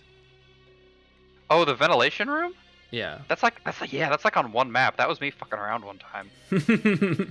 Yeah. So what's the question? Like with ventilation, are you asking to see the ventilation tile again? Is that what you're asking, or? Because like I was talking about if it gets a roof, but since like. The first question would be, do we get the room again, I guess. Yeah, so like I only did ventilation once and nobody ever said anything about it. So I didn't, like I heard no positive feedback or negative feedback from it. So I was like, okay, like I'll do it again eventually, but it's not a priority. Like ventilation, for those who haven't played that map, was like this. It was an exterior room that was attacker only, and it had vent systems that went up onto the wall facing these windows, and you could get up onto the vents and shoot in through the windows. And there was like a door down here that led to toxic or some shit like that. Like that was the room. It was an exterior room. Again, I heard no feedback on it, so I didn't do like if half the community went, hey, this was awesome. I liked being able to shoot through those windows, but the windows weren't clear. I could have been like, okay, let's do that. Okay, I clean this up. I make the windows more obvious, and we try it again. But I just never heard any feedback on it. Fair enough.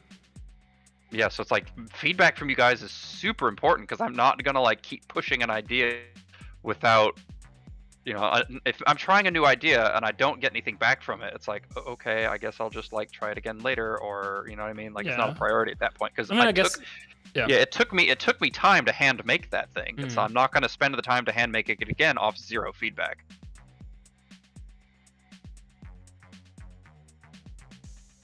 Was that what was going on about is that he wants some sort of outside access with the roof, like Shadow Lumberyard, those have roofs, right? But on factory.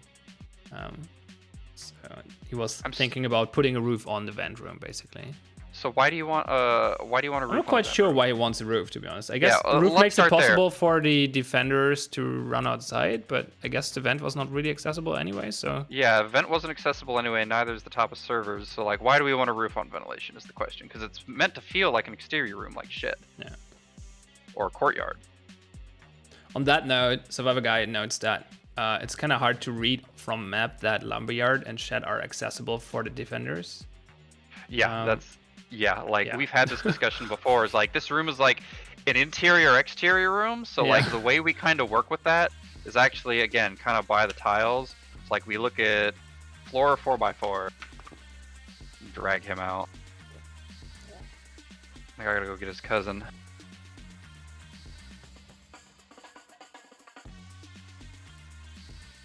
So we have like interior and exterior tiles that have different properties. So like you can put your puck. Generally, kind of the rule we follow is if you can put your puck here, you're probably safe. Yeah. If you can't put your puck, put your puck there, you can't. So like this is like an exterior tile. This is something that courtyard would use. Like there's never like this misunderstanding that I can run out into courtyard because the tile is black and you can't spawn there. Yeah. Shed, on the other hand, you used to be able to spawn in Shed. I still think you should be able to, but there are instances where, like it's an attacker-only entrance, and you'd have to like kick open a red door, and now you've permanently screwed over your team. Oh yeah. So like that is a UI thing. It's like it's a UI, like it is a UX problem, but it's also a level gen problem. Is how do I make you understand that this is a safe place for you to be, even though you can't spawn there?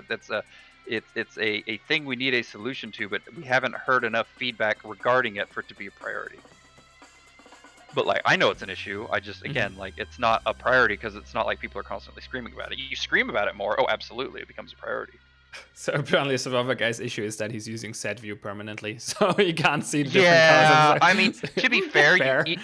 Even in this view, you can't see the roof anyway. Yeah. So like, it's still just like, how do I tell you that this space is safe and this space is not? And what I personally do, and that's why I like that we have both views, is I start, like when I got a new map, I start looking at it from map view, figure out like where are the doors, what is the general layout of the map, how does it work, and then I switch to satellite view to see the details and figure out, okay, this is this cover, and just getting better feeling for the map. Because I personally, for me, it's easier to understand the map from looking at the satellite view in terms of like not from understanding. It's easier to understand it from map view, right? You see the layout, you see the blueprint, but it's easier to memorize the map for me in satellite view because I see the rooms, so I can see, okay, this room, it connects to this one and it has this cover inside. So that's how I go about that. But everyone does it a little different. I know there are people who are only using map view, and it seems to be like pretty split in the community on how people use the different views. So I guess it's good we have both. Yeah, to be fair, whenever I read how does it read from the map view, I'm talking about this view. Yeah. Not this view, because I can I can get away with a lot more on this view. Yeah. Because this right here is a very specific mesh, and I can control, like we have the control of like what does this mesh look like from this view. This is how it looks in the world. It's like I can't change that because if I changed this, it would affect the gameplay space, right? Like if I changed the map visible or the world visible mesh of this, you'd literally be running around in a different structure. But if I change the map visible, well, you can't tell.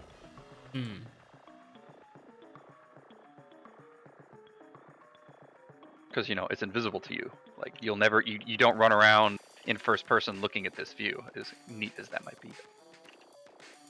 Maybe there's a map where we do have everybody run around like this and it blinds everyone. It's the Tron tile set. Apparently we had a disconnect earlier, but I think we're back. Or we got back really quickly, but just checking that all streams are actually running. It looks good though. Wondering if that's my 24-hour disconnect on my router. I don't think it should be around this time of day. But I feel like we had a disconnect around the same time last stream, so maybe I should try to reset my router at a different time of day or something. Router or router. Ours are weird. It's router, right? That's router. It's interesting because it's in German. It's very split. Like a lot of people call it router, and a lot of people call it router, and therefore it just is Yeah. Both work. It's router out here. Yeah, I know, but I've I never just heard it mix it called a up router. usually Like because you said yeah, that, and in I went German it's- roto-rooter. No, I also pronounced it incorrectly because all of a sudden I made a Yeah. D in there for some reason. But Yeah. you get away with router and router in German, so that's why I sometimes mix it Yeah. up. But Yeah, yeah, it's all good. it should be router. Again, mad props to Because it anybody comes that can from speak route, more it than. makes sense. Yeah, I mean, like mad props to anybody who can speak more than one language. Like that shit is just awesome to me. So I mean, no worries. To be honest, if you're not a native English speaker and you're trying to do anything in the gaming community, then you kind of have to learn English. So. Have to. Wait a minute. Can you? Okay, no. I was like, wait, if you like blow this door up and like take 2 steps in, can you see the back of fan? But can't. So we're good. This is coming together nicely. Yeah, I got servers, we got office, we got shelving. Fortunately, shelving's really easy. So like, if you want to take a small aside, so like one of the things I was talking about with like the new how shelving could potentially look like, I'd be like right here would be that like place where you have like the narrow area to be like, if you went down this way, you could just burp. Or if a defender popped out here, they could escape this way or something. Like there's like this is like the type of thing that I would be looking for. Yeah.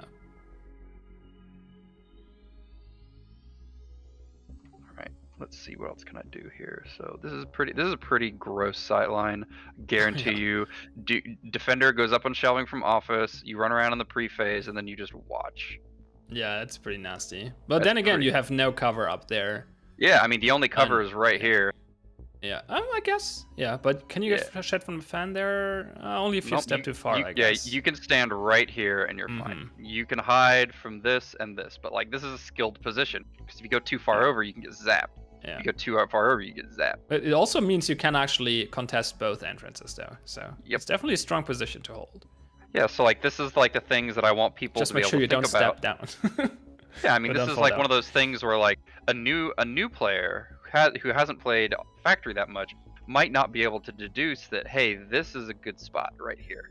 But a skilled player who could go, oh wait, I can actually see this. But like this is the obvious area. There's going to be a dude up here. Yeah. Or actually the more obvious spot is actually right here. They're going to be looking like that. Yeah, you can get like that. You can get the same. But like a clever defender might see this location, and this might be the more powerful position because it is. You may take that because it feels more unexpected. Yeah. Or you take both. One of the exactly. One on Ifis and one on shelving, and then both sides can be covered from 2 angles. Which probably right here is less optimal because you can get shot by this dude. True. So it's not as secure. Like playing office is not as secure. So if you're trying to cover both from here, like I guarantee you, office bro is going to be watching his weakness. This guy up here will likely be doing that, or potentially doing it from here. One of those 2 spots. Well. Just like you have multiple, flexible. You have multiple angles to cover it from, or you can just be a dick and sit. Or you could just sit right here with the auto shotgun. That works.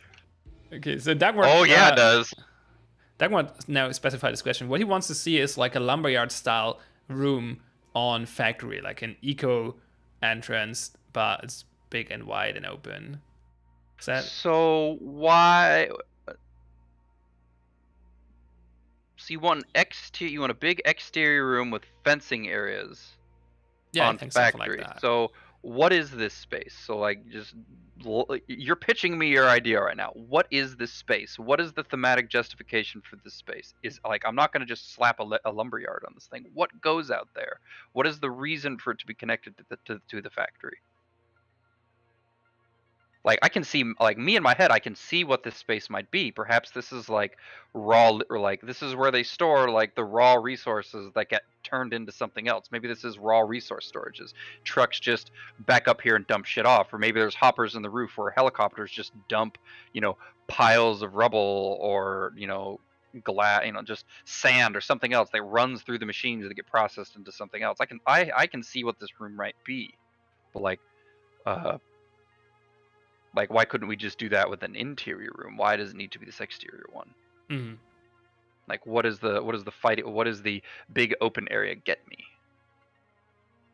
Yeah, I feel like these big open areas are also like one of the more defining tiles of Kill House. So putting them on Factory would kind of mix the ideas of those two tile sets, which could be interesting as a one-off, but...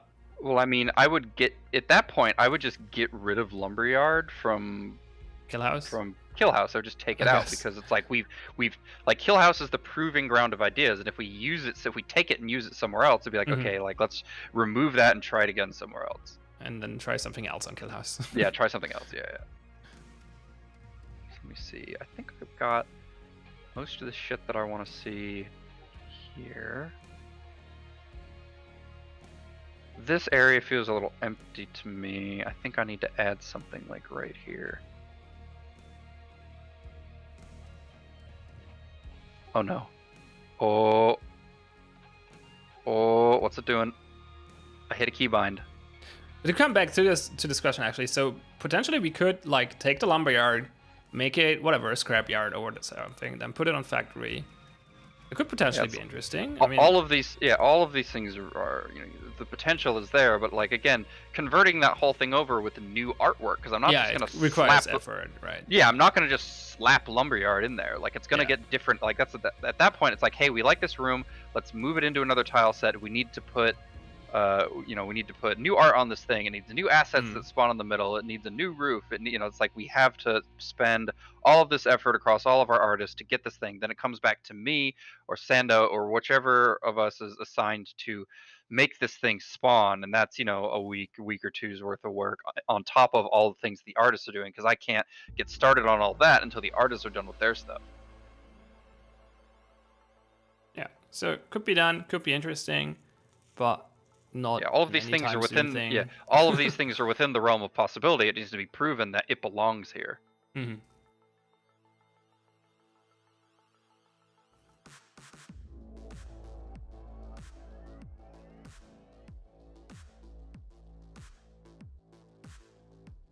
I feel like I was just in an episode of Shark Tank. People pitching me their ideas.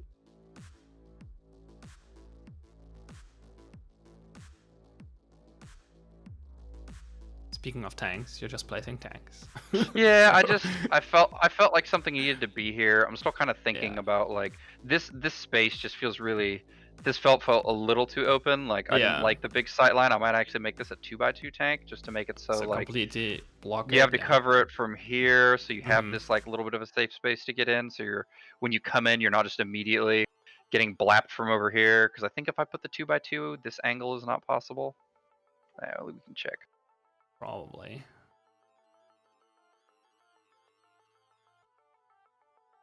Use Zach's fatty boy.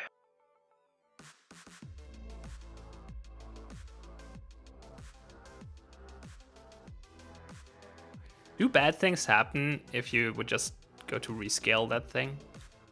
In what way? Just make it, I don't know, 3x3?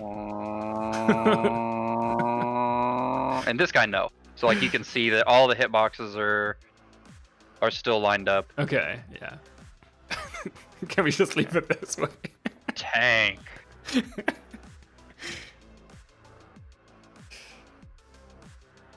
It looks like there's a tiny sliver that we can see. Oh yeah, it's a little nasty. Can you move the door over, or is it at the edge already? Nope, it's already the edge. I mean, I guess you could move the tank a little bit. I can fudge it. The question was relevant. Alright, just rescale it. There we go. Ever so slightly.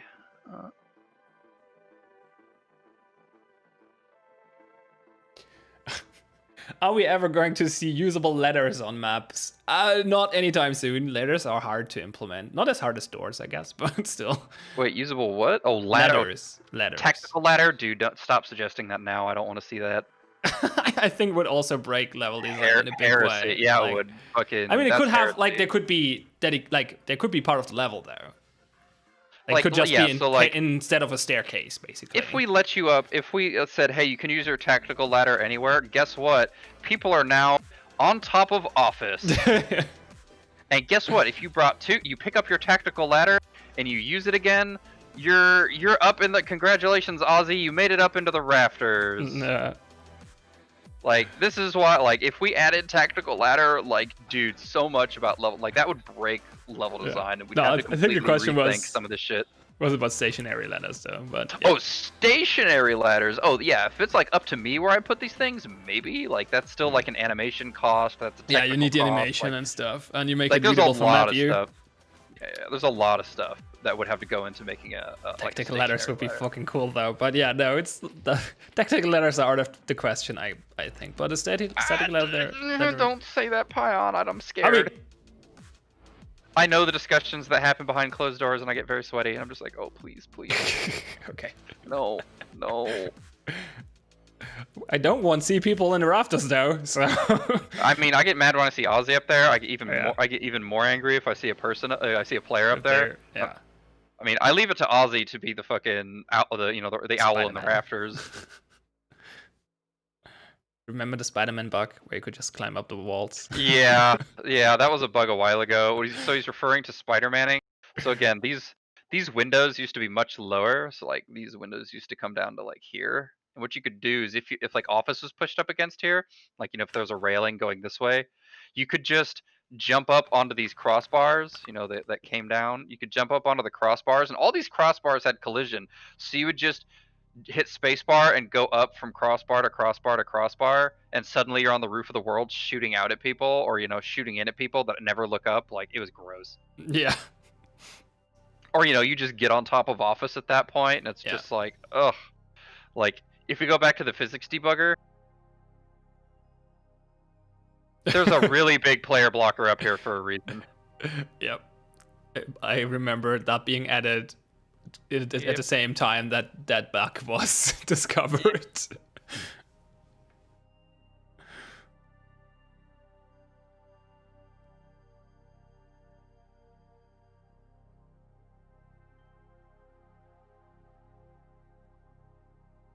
Do you still hear me? Yeah. My computer just made the "Hey, something disconnected from you" noise, and I'm just like, I didn't do any. Uh-oh. Yeah, I'm gonna have to look into that. I wonder if it was my speakers or something. Alright, so I need to do... So shelving looks fine now. The main area looks fine. I just need to do storage. I think we're done. Okay. Okay, here's another idea for the Shark Tank episode. Okay. Factory, but on the dock floor, there's a massive tipped silo that you have to fight on or fight on and around. Kind of like that one map where generator cuts off half the map. Fight on, no. Fight around, yes. Yeah. Last thing I want is, because nobody ever looks up, the last thing I want is like this big, like, I still don't like it when it happens with Office, but like you have this big chunky thing right here and you can't tell if you can get on top of it or not. And you're just like, you could be anywhere up here firing down, and it's like, sure, you've got no cover, but if you're trying to come in through this door and you're trying to like make a peek, if you don't spot the person immediately, you're fucking dead. Yeah. I do like the idea of splitting it in half, though, like, or fighting around this thing. Yeah. Like having the generator come back here, and now it's like, do we take this side or this side? That's interesting stuff. Yeah. Fighting on top of it, Nah. you're getting into the realm of, I'm not really comfortable with that. It could be interesting, but it could also be super fucking frustrating. Because like at that point you could be like way in the back shooting down like this. Like I said, when Office is like this, it's really annoying. Because it's like, I mean, I've done it before. People know you have to like get this like really awkward, like almost vertical angle through here to find the guy who's in could be anywhere in this 4x1 space, and you have to figure out where he is before he sees you, because he's only looking at a tiny spot and you're looking at a big spot. Like, yeah, that's always the issue in Factory in general, but let's try to not make it worse. Yeah, it's like trying to mitigate it. That's why like all the doorways are 2 wide instead of 1. Oh, so I meant like with dock floor, he meant like having that thing on just on the factory ground where the bomb is right now, basically. Oh yeah, so splitting the whole level with the tipped silo. Yep. I mean, splitting the level with a tipped silo is a super, like, I like that idea. I've done shit like that before. Like you saw it with the generator that cut it in half. I think that's super interesting. I like that. Yeah. I want to see more of that.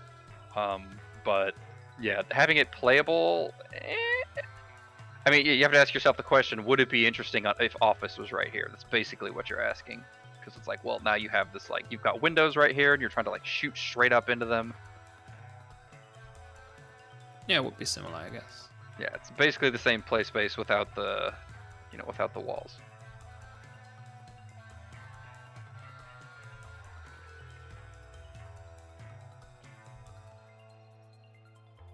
Yeah, out of that Shark Tank idea, splitting level, yes. Getting on top of split part of the level, probably not so much. I can do storage. Storage is always the boring room. Let's store something in storage. Yep. I mean, all I know is going to happen is like an interesting play that could happen is you come in through green servers. You could potentially wall charge this if you really wanted to, because like this is covered. You could kill anyone back here. You'd open up a sight line into here. It's something you could do. I mean, all I know is like yet again, you can cover bomb from this. I think. Let's take a look. No, this is in the way. This is the one you can kind of cover from. Depending on where the defenders, the diffuser sits, but yeah, the diffuse is right here, so you'd be able to shoot it. I want it to be. I want it to be. Like, can you not just like crouch from the side and are barely out of sight? I want it to be south, like facing south like this, because I want this to be a viable cover spot. I want you to be able to sit up here, and cover this dude. Actually, let's pull him back in.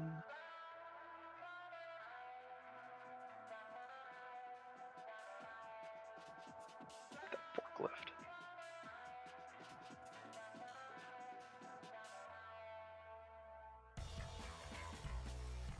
Should we do do we do the forklift jump, or do you want me to do the? What is chat? Do we want to do the forklift? Oh god, forklift, or do you just want to put the planks across this thing again? Because I want you to be able to do this if you're up here. Gonna make a poll. And so the forklift jump, or do we want the walkable planks? Delete poll. Create new poll. Wait, oh, I forgot to put the questions in. Never mind. Question. How to plank path or parkour path?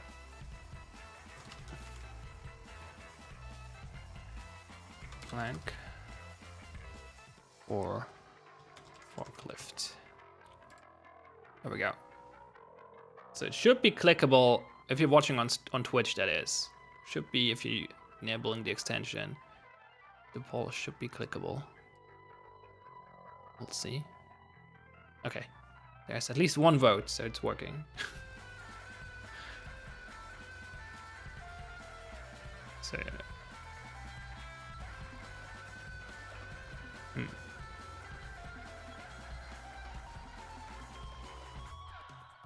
Derby is concerned about the forklift jump not being obvious. I mean, this is the trade-off. When you're in here, you'd be able to do it. I've done it in the past, and people have figured it out. So it's like, do you want to feel sneaky, or do you want the obvious? Because I mean, Derby's right, but I mean, again, this is the like clever defender type of scenario. Because there's already an obvious path, which is run all the way around. Yeah. This is why I ask you guys. So like, you can get these planks, or we can do the sneaky path. So far, forklift is in the lead, but not by much. All right, well, we'll give it a minute. Yeah, because like, I'll just pull him out a bit. So like, if you're down here, you can like crouch. You've got this thin lane to go through, but it makes this jump easier.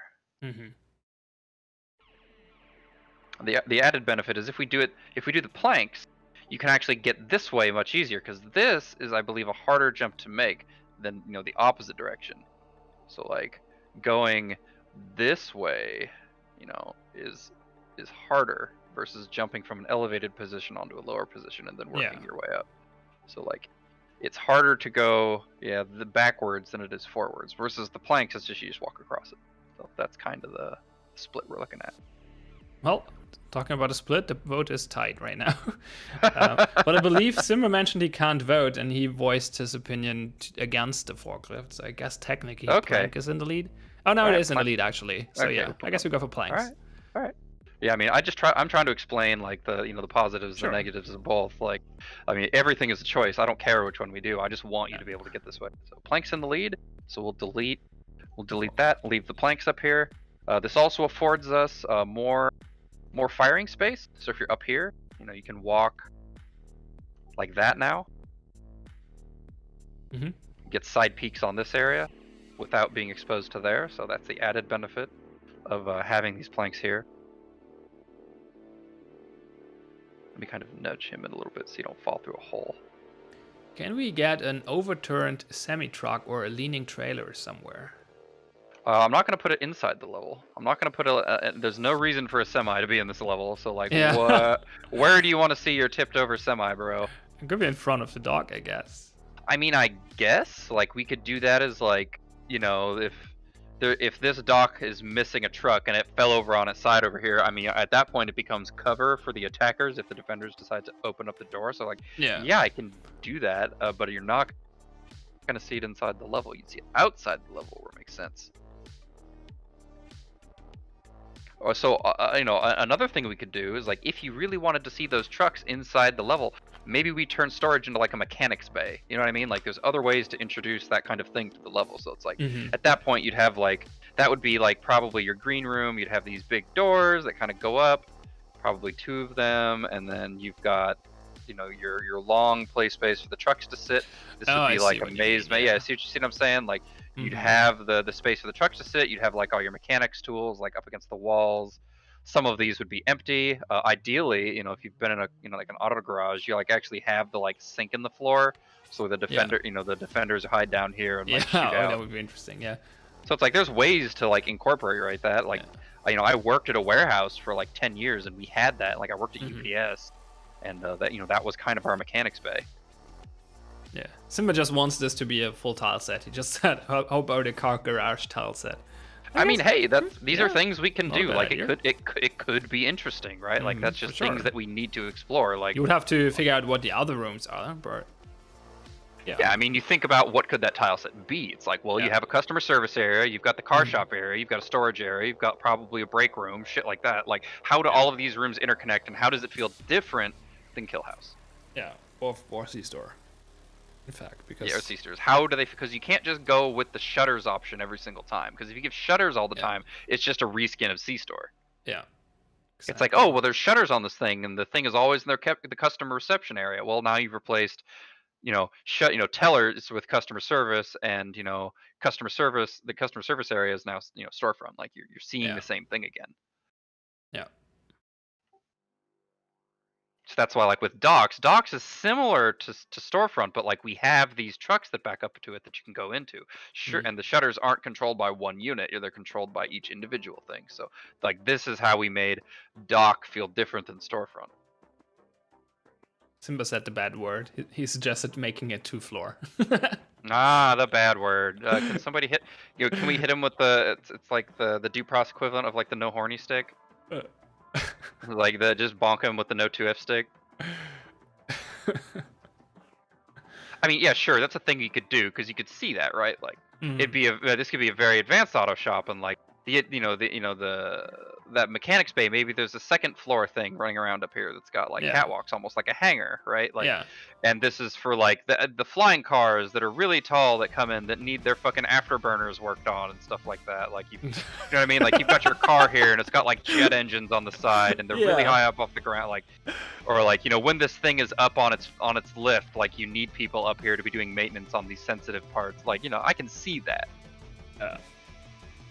Like you can make arguments for all kinds of these things of like, what is this area? What are they doing up here? Yeah, I could see a really tall one. This is the future after all. This is the flying car auto shop. Sure. Alright, let's get some shit in shelving so we can finish this up.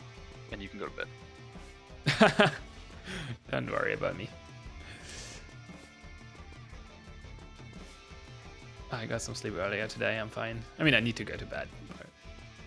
Oh my god, it's in the wall! I can probably somewhat sleep in tomorrow, so it's fine. There you go. Sorry, I was just trying to be considerate. God. Let's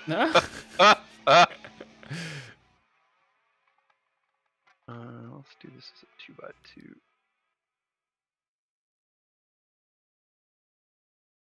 Why is everything like off by one? I think I know why. Oh, it is on grid. The fuck's going on? The fuck I they don't know. doing over there? Everything's off by a little bit. No, it's What? sticking out. Yeah. It's Oh, weird. no, I'm stupid. I figured it out. Here we go, all done. It's scaled? Was it Yeah, too it's big? because I just picked this up and moved it. Like, and Oh, this is you scaled. copied So when it I and we scaled it earlier, so yeah, everything you copied from that was scaled as well. yeah. That's why I was Okay. just like, why is everything off? Yeah, that explains that. That's what you get for not introducing new objects and just copying and changing the existing ones. I mean, it's faster workflow. Yeah, I guess. If you don't screw it up. This is what Aussie's for, right? Love you, Aussie.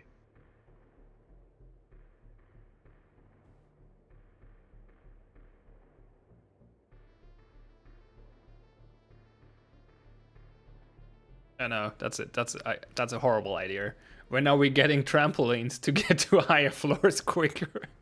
Trampoline, look, dude. So you say that it's not a trampoline, but one of the objects I really wanted to see in factory was a scissor lift, an activatable scissor lift. Okay. So like imagine a scissor lift being right here. You know, I mean, if you don't know what a scissor lift, it's that thing that it kind of crosses up like this. Oh, these ones, yeah. And yeah, and there's a platform at the top, and it, it goes up and down. You see this a lot in construction, and doing like work on windows and stuff. So like. Yeah, like I could totally see a scissor lift in factory. You probably can't move it, but there's a little thing down here. You've got the platform like this. You've got like a little. Maybe this is where the ladder comes in. But you got a little way to get up here. There's a button on it. And it just goes, and just goes up here. And now you're on top of it. Like I totally see that. I think that would be awesome. Yeah, it would be fun. But now we're going back into the how do we do moving platforms question. Yeah. Moving platforms are bad. They're painful. Yeah. I mean, they're not bad. It's like when you're like, how does this interact with, net code? Like, yeah, exactly. something moving your player around. Like, there's definitely going to be one state of implementation where if you have a ping of higher than 100 milliseconds, you just stutter up while you're on the thing. You're just like, help, help! I'm being repressed. I mean, Mr. Berthead has a good point. Trampolines don't move. Yeah. Fair. I mean, we would not have the moving platform issue with them. We would have jumping issues with them. So. Oh yeah. So like that would have. I mean, I could see that though. Like you hit this thing and it like decreases like your player gravity or moves you up a certain height. Like I could see it. It'd be really silly, which is great. Maybe extremely silly.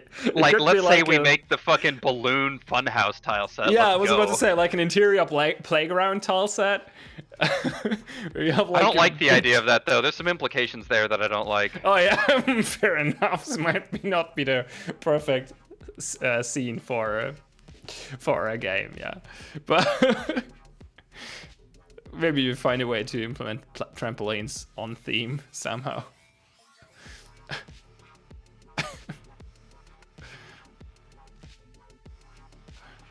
What else could have a trampoline? Yeah, that's the big question. I mean, I guess like a kid's play space. Gym? Yeah. Like, I mean, why has nobody suggested like the rock climbing wall tile set, right? Like we fighting in a YMCA now, like. Like you climb halfway up, but like it's literally the Spider-Maning, but it's Purge now, and you're just like hanging off the wall shooting at people. Like, I mean, at least we know these defenders and shit are ripped now. You could have left climbing gear and like zip up and down. Tactical climbing gear. This is where we get our the zip lines in. Grappling, hooking up the wall. Yeah, okay, Batman. That would be fun. Could be like a delightfully game silly mode thing or something like that. Delightfully silly. Definitely. Okay, so we go in here. Just split in here. Go around. Get this. And then you go ahead and make the whole map. Oops, all trampoline. It's the zero gravity map. You just, or not zero, but low gravity map takes place on the moon, and everybody jumps really high. The entire floor is just basically one big trampoline. You're just like, office, boing. You would all of a sudden need way more vertical aim than you're used to in this game. That's yeah, I mean sure. that would be like a 3 or 4 story map. You're just like fucking parkouring from floor to floor just by jumping, just. Buh, buh. time to so like you're playing a regular match of the process. Like, okay, this is C-Star. I use it as factory. Okay, next one is the moon map. I guess I turn my my mouse pad by 90 degrees so I can actually properly aim. This is the this is God. I don't know if it'd be high sense or low sense map. It'd be funny to make a map that's only high sensitivity, so it's like it's just so wide you need it. All right. Do we want Hades Dawn or Dawn Hades? I think it's Hades Dawn, but you can make a poll if you want. Okay. Let me make that poll. Hades Dawn or Dawn Hades? Those are the two. Name. Hades Dawn. We really need to do like maybe once a month. We like let chat suggest a name to go into the generator, because like we've been using the same ones for a while, and I know our partner program lets our partners put a word into the level gen dictionary, but like it'd be neat to have more, but it would need to be at like a lower rate. Like maybe like once per month. We do it's like once a month. A big poll, and the top one gets in. Yeah. You like have everybody gets to submit a name. You put it in a poll. Everything gets a 1 vote, and then nothing goes in. Or you do like a tournament bracket where everybody gets to fill the bracket and they all get voted down, and it's like this is the one we think we want to put in, and then it's always penis and it never goes in. Yeah, it would be penis. That's true.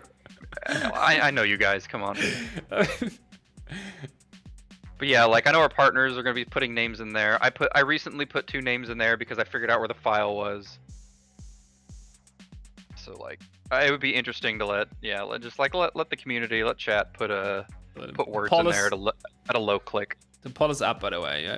I think you have to click on the extension or something to make it show up, but should be visible in Twitch. There we go. First word is in, so I guess it's everybody like that's another thing. Like people can just like put words. Like what word would you want to see? One where you get 1 word to put into the level generator namespace. So what would that be? Trampoline. I fucking knew it.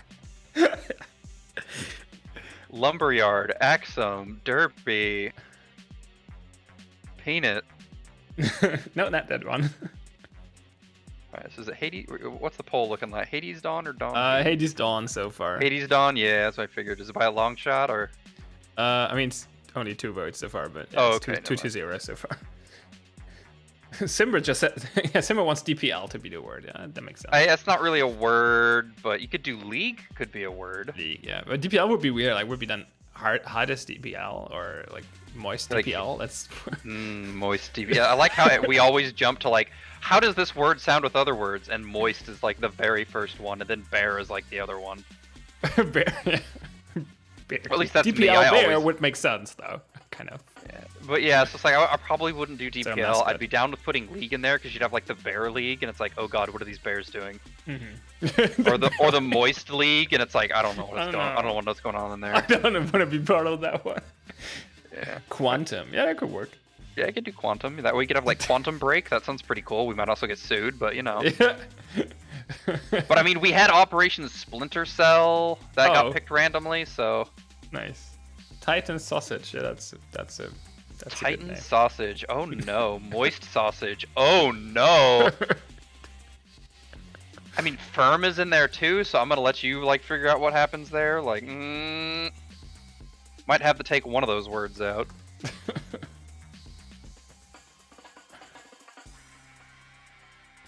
So yeah, we got more than 2 votes. We doing Hades Dawn? I think people who managed to click on the extension did vote Hades Dawn. Okay. It's also the only one I saw in chat, so I guess we go with that one. All right. What are any other funny words that people have suggested? Because I can't see Twitch chat because I've got shit open. I got the like inspect. How about fist a few more times? Yeah. Oh yeah, I mean that's a good idea. Sure. How many you want? We got like 6 already. We want like 12. Like just double it so you see fist a lot. Every map is now fist. Only real testers remember Elephant Justice though.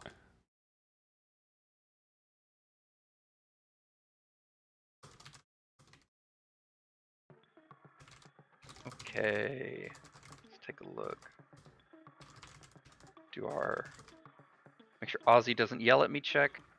No, panties. No poster. Yeah, no, panties is not gonna go in the list. Yeah, that ain't gonna go in. Moist panties. Yeah. You said it. I wasn't gonna say it. You said it.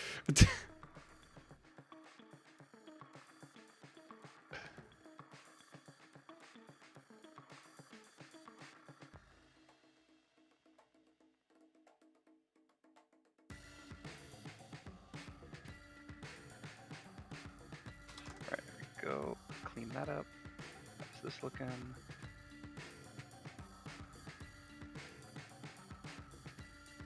Here. Another thing we can do if you don't mind sticking around. So I want to put a hobo home in this level, but I don't know where. So a hobo home, what I mean is I want to put a place on this map where I'll put like a mattress and some food and some other stuff like somebody was living here. Where should I build this thing? So should we do click map? Yeah, you can do the click map. Like Sure. I'll put a hobo area somewhere in here. It can be, you zoom out. It can be outside. It can be inside. It can be somewhere. I'll put a little scene where there's like a mattress and some stuff for like people who weren't watching the stream to find to be like, what is this? Yeah, click map is active. Yeah, do the little click on map. The stream. We'll see some results. I'm sure everybody clicks on the now saving bar. There we go. Or the a friend of mine who just went to World of Warcraft.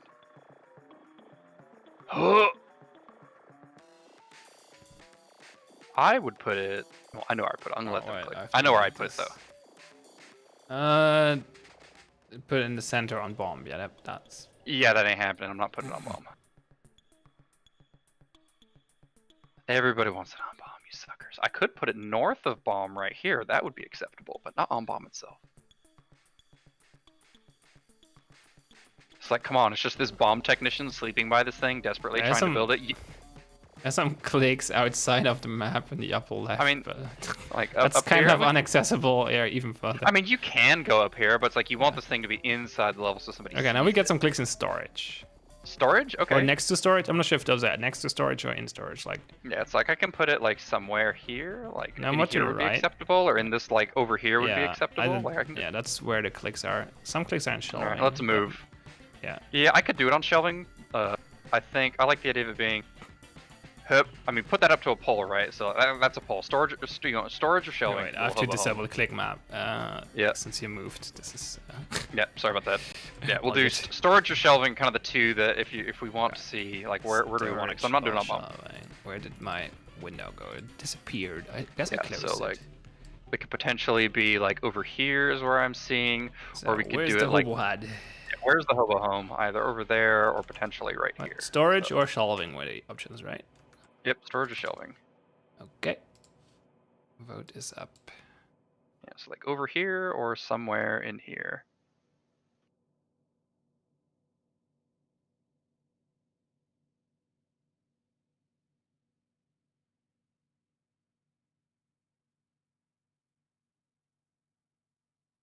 Oh, in dock, that would be interesting as well. I mean, I could do it on dock. Like I could put it down here. This is an acceptable area. But nobody suggested that before we started the poll. There were some clicks that got in late. I couldn't really see where they were going. Might have been on dock. So far it's split, so. Boy, don't let me be the deciding vote. Well, can Simber be the deciding vote again? He was the deciding vote last time if there's a tie. Because he can't seem to vote. I mean, I think he figured it out now. So. Oh, okay, gotcha. It's just like the extensions are like overlapping. I think I'm gonna like the click map works fine, but the poll extension is a little weird. I think I'm gonna replace that with a bot or something, or a different extension. We'll see. Yeah. Could be chilling in the truck. Yeah, sure, that would be possible. I mean, yeah, I could put one in the back of this truck. Just seeing what goes in there, little Easter egg. Okay, so votes are still split, so I guess. All right, well, we'll do the old, we'll do a coin flip. I gotta find one. All right, so we'll do heads. Random.org. Yeah, we'll do heads is shelving and storage is tails is heads is shelving, tails is storage. So that is shelving. Okay. We'll put it down here. So I either put it over here or back. I kind of like it back here in the drop down. Yeah, I think that's good.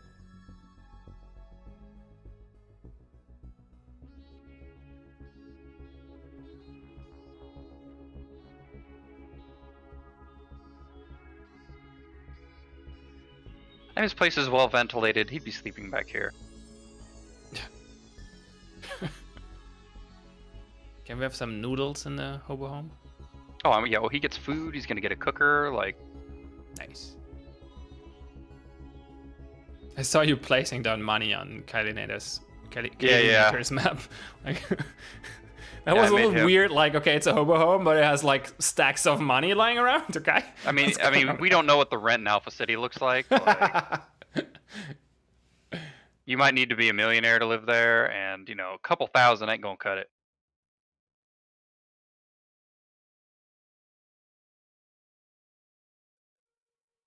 So what's on the menu? What do we have? Noodles. I mean, we can do that poll if we want.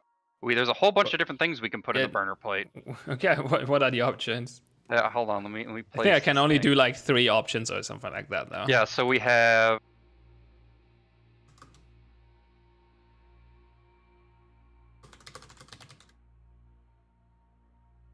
I'm just gonna get it in there so we can see kind of what's at stake here. So let's select. Why can't I select you? Come here. There we go. So I could put. We can put a drumstick in there, an egg roll in there, or like a slice of pizza. Like if he's like trying to like, or a hot dog if you have that much space. Can only go for 3, I believe. Okay, so do pizza. Drumstick, egg roll. Actually, no, I can go for. Never mind. Okay, yeah. So egg roll, drumstick, pizza, or a hot dog. I'm not gonna put a noodle thing in the skillet. I can put it out here though. I'd like to have a can of ravioli. I don't know if we have one of those. Can you put him like? Can you give him one can of pie and soda? Yeah. I can give him pie and soda. I just gotta figure out where it lives. Well, I don't know. Isn't there search? Props. It's in one of the prop folders. Is it drinks? Yeah. Which one is here? Here it is. That one. Yeah, the purple one.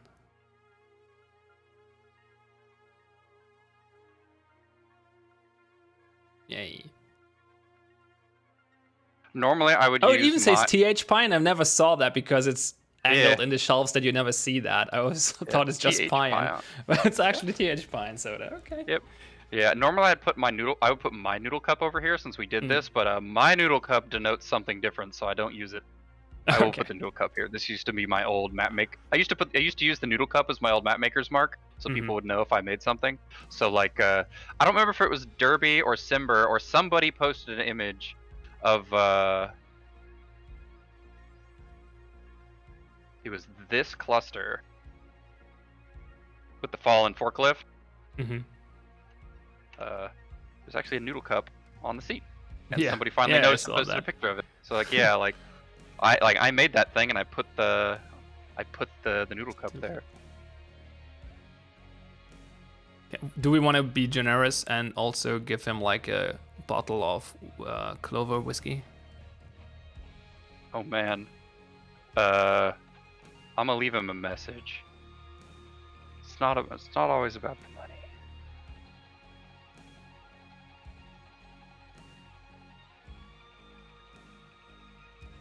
Put it all the way over here. I forget which one is his. I can't remember if it's.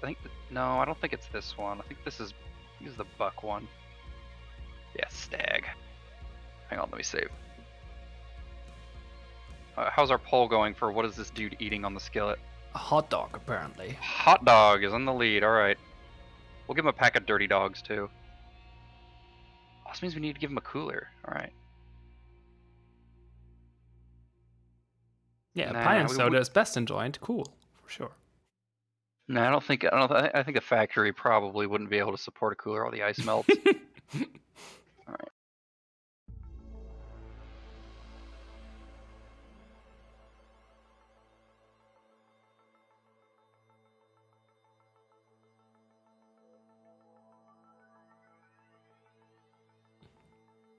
Big shiny trash bag.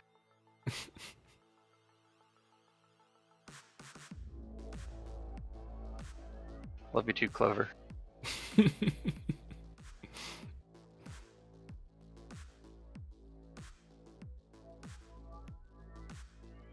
we go. All right. He's got a little whiskey. I was gonna give him booze anyway. Yeah. I always put fucking a shitload of booze out here. There we go. All right. So hot dog it is.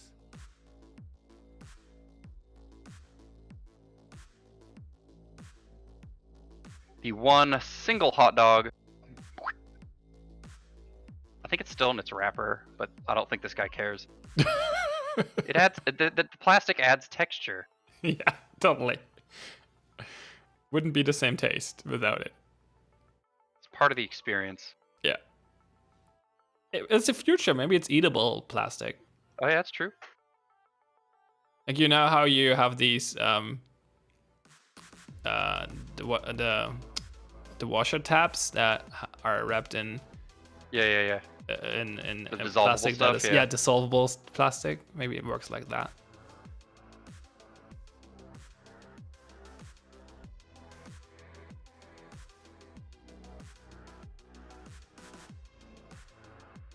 I'm also very proud I just got this idea across, because I always start struggling with English when I'm not talking about video games.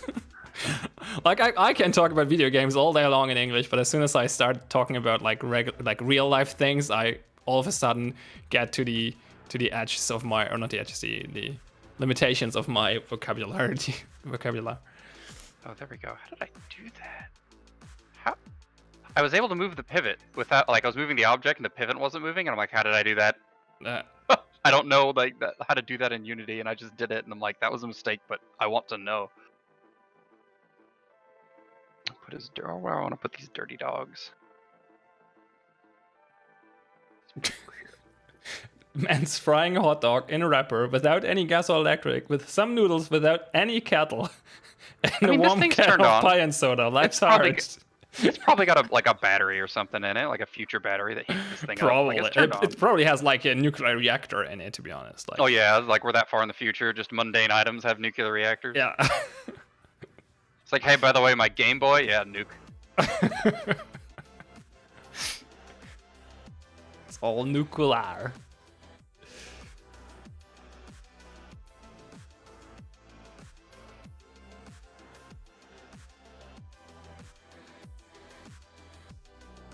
I know what we can do for this guy. All right.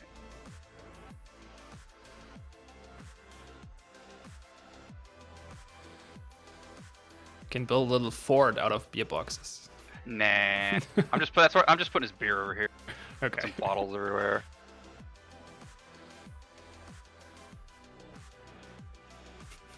Someone suggests that maybe the push to talk key was the one that made the pivot not move.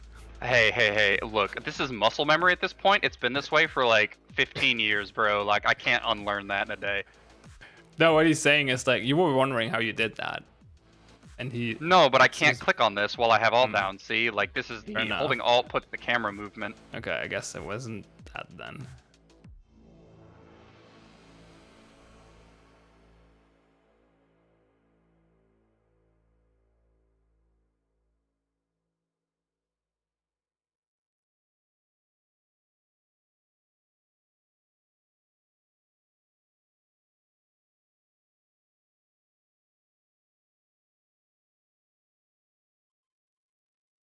So we're at 3 hours for 2 factories now. I'm glad you're not streaming all your factory generation. Yeah, like I'm gonna like once I get into this, I'm gonna go eat and then just like put my music on and just do nothing but just crank through some basic factories. But I mean, I've been putting a lot of detail work into these. Yeah. So. We heard your doggo in the background. Yeah, he's hungry. I mean, he has food, but he's just yelling. Give me other food. I want different food. More tasty one. Or just more. I mean, that's regular. Usually what doggos want, right? More food. Yeah, I just want more. I think he just wants a different food. And he's got it, like, he's spoiled. He's got his wet food, but no. Not good enough. Not good enough. I want a hot dog. Give me the hot dog or the chicken teriyaki. Go. Alright, cool. So this guy's a mild alcoholic.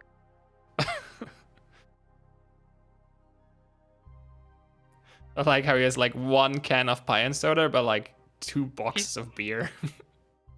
I mean, it's unopened. He's saving it for a special occasion.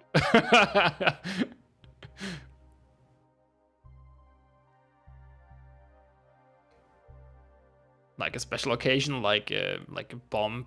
Yeah, maybe attack, he finally finished the bomb. He actually cracked it open. He finished making the bomb and treats himself to a nice pie on. Oh, can't fit in there. Nah. That's okay.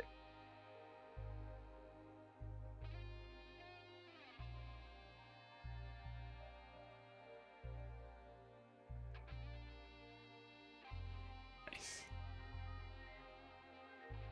Give this guy a TV.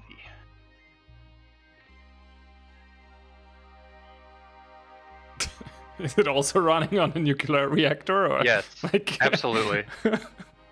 That's how the future works. Everything's nuke. Don't mind if it's a CRT. Yeah, it's the retro future.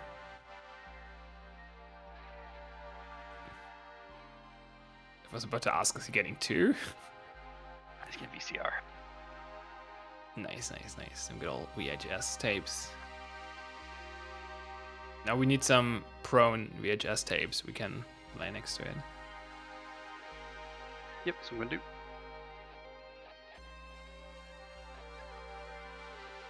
There's a prawn on them. We don't know what's on them. It is a mystery. Maybe this is like bomb making for dummies. That might be it.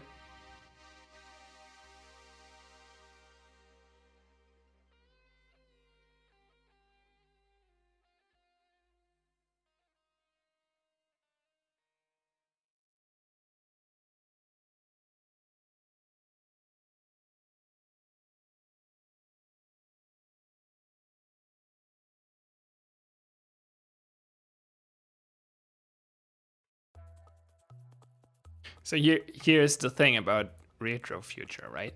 This is a VHS recorder or player and a CRT monitor, but they're connected via Wi-Fi. There you go. Because I don't see any cables. Don't worry about it. Pretty sure this is all nuclear powered and Wi-Fi enabled. Or like, how many Gs do you think are on this now? Is it like 6G, 7G internet, 8G internet? Like, I don't know what the signal is. Something like 77G? Oh, wait.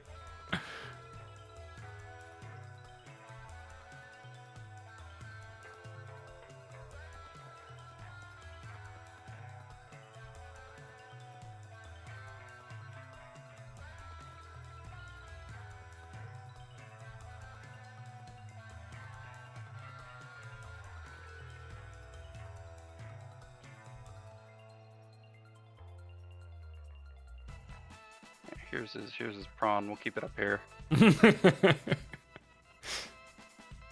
Let's turn it around so you can't read it. You can't see the label. Mm-hmm.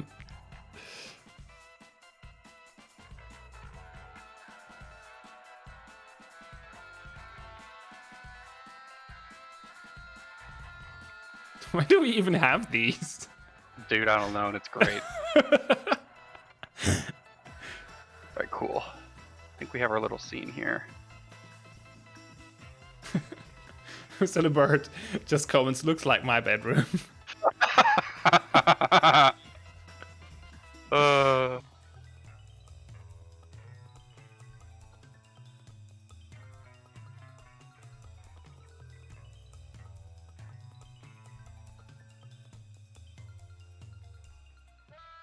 Simon says it's too clean to be his. So. Oh no. I don't want to see Simber's bedroom now. What's that? Magazine. Oh, some light reading material. I see. Is that bomb building for dummies? Pretty much. Mm-hmm. He tried the instruction manual, it didn't make sense, so he upgraded to the VHS. Yeah. And the VHS tapes. Didn't help that he was drinking Clover whiskey while reading it, so I guess that explains it. Maybe all of this is just beer powered. He's just like dumping the beer into a thing in the back and it just ignites it, and or maybe the beer ignites because it's it's just so fermented. Pure, like literally pure alcohol, just burning it off, and it powers a turbine in the middle, which turns it all on. It's fuel. Yeah. Mm-hmm. He's not actually alcoholic at all. He's just this is just looks like he is. All right, cool. All right, we got a little hobo home. Awesome. All right, cool. I think that does it for this level. We've got a little personal touch down here. Cool thing is I can like save this because this is in a shape that happens a lot. Like this U shape. I could take all of these and just use it again. You could potentially even make them like a spawnable cluster, right? That could just spawn on its own for random. Correct, I could. But the problem is it's pulled out on this box, so like the box would have to be pulled out in the cluster, which is again something I can do. Mm-hmm. This would probably be something I would just manually place, but I mean, you could just put an extra box there. Yeah, I could totally make this spawnable though. shove this inside so it doesn't get lost. Okay, Mr. Le Alright, we're Butthurt good. is questioning this guy's motives. Guy's living off scraps, but is using beer to power his TV to learn how to build a bomb. What's his motive? I mean, why are we building? Yeah, why do we have bombs in the first place? What are they trying to do? Send a message? The questionable motives, though. I agree. But I mean, who are we to yeah, that's the correct answer. That's who are we to decide the mysterious motives of the crims?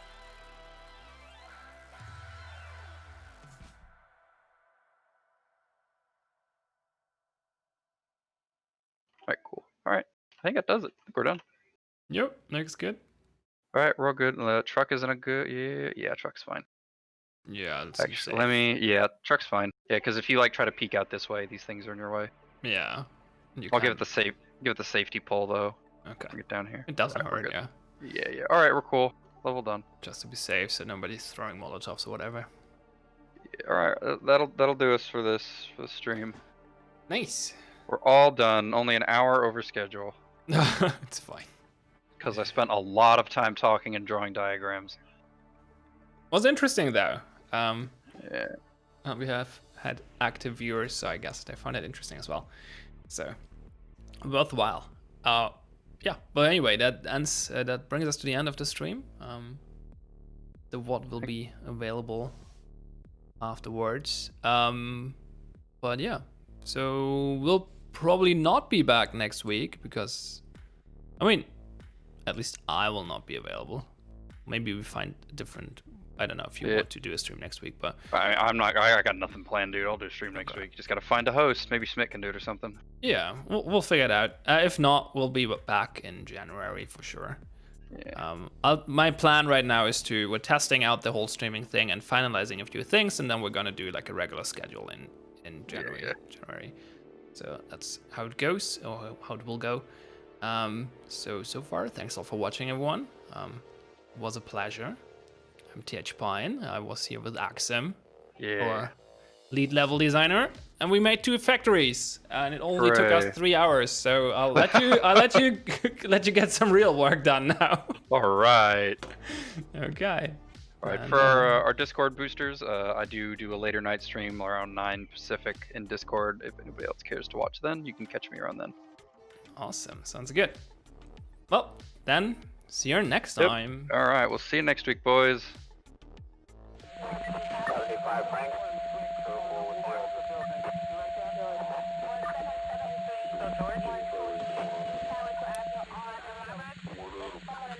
This 1, I'm receiving at 39.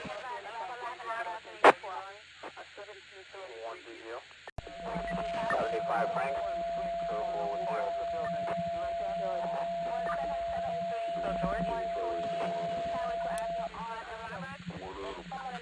This 1, I'm receiving at 39.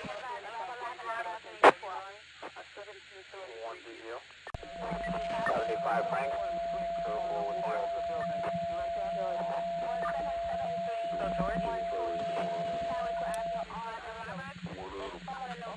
This 1, I'm receiving at 39. 75 Frank.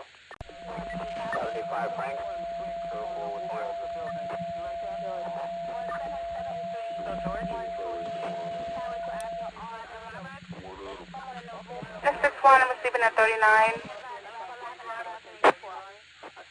75 Frank. This 1, I'm receiving at 39.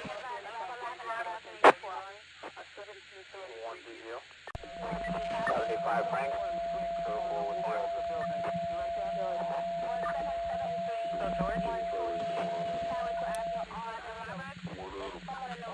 This 1, I'm receiving at 39.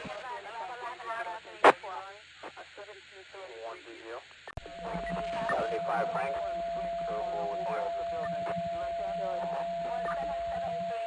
This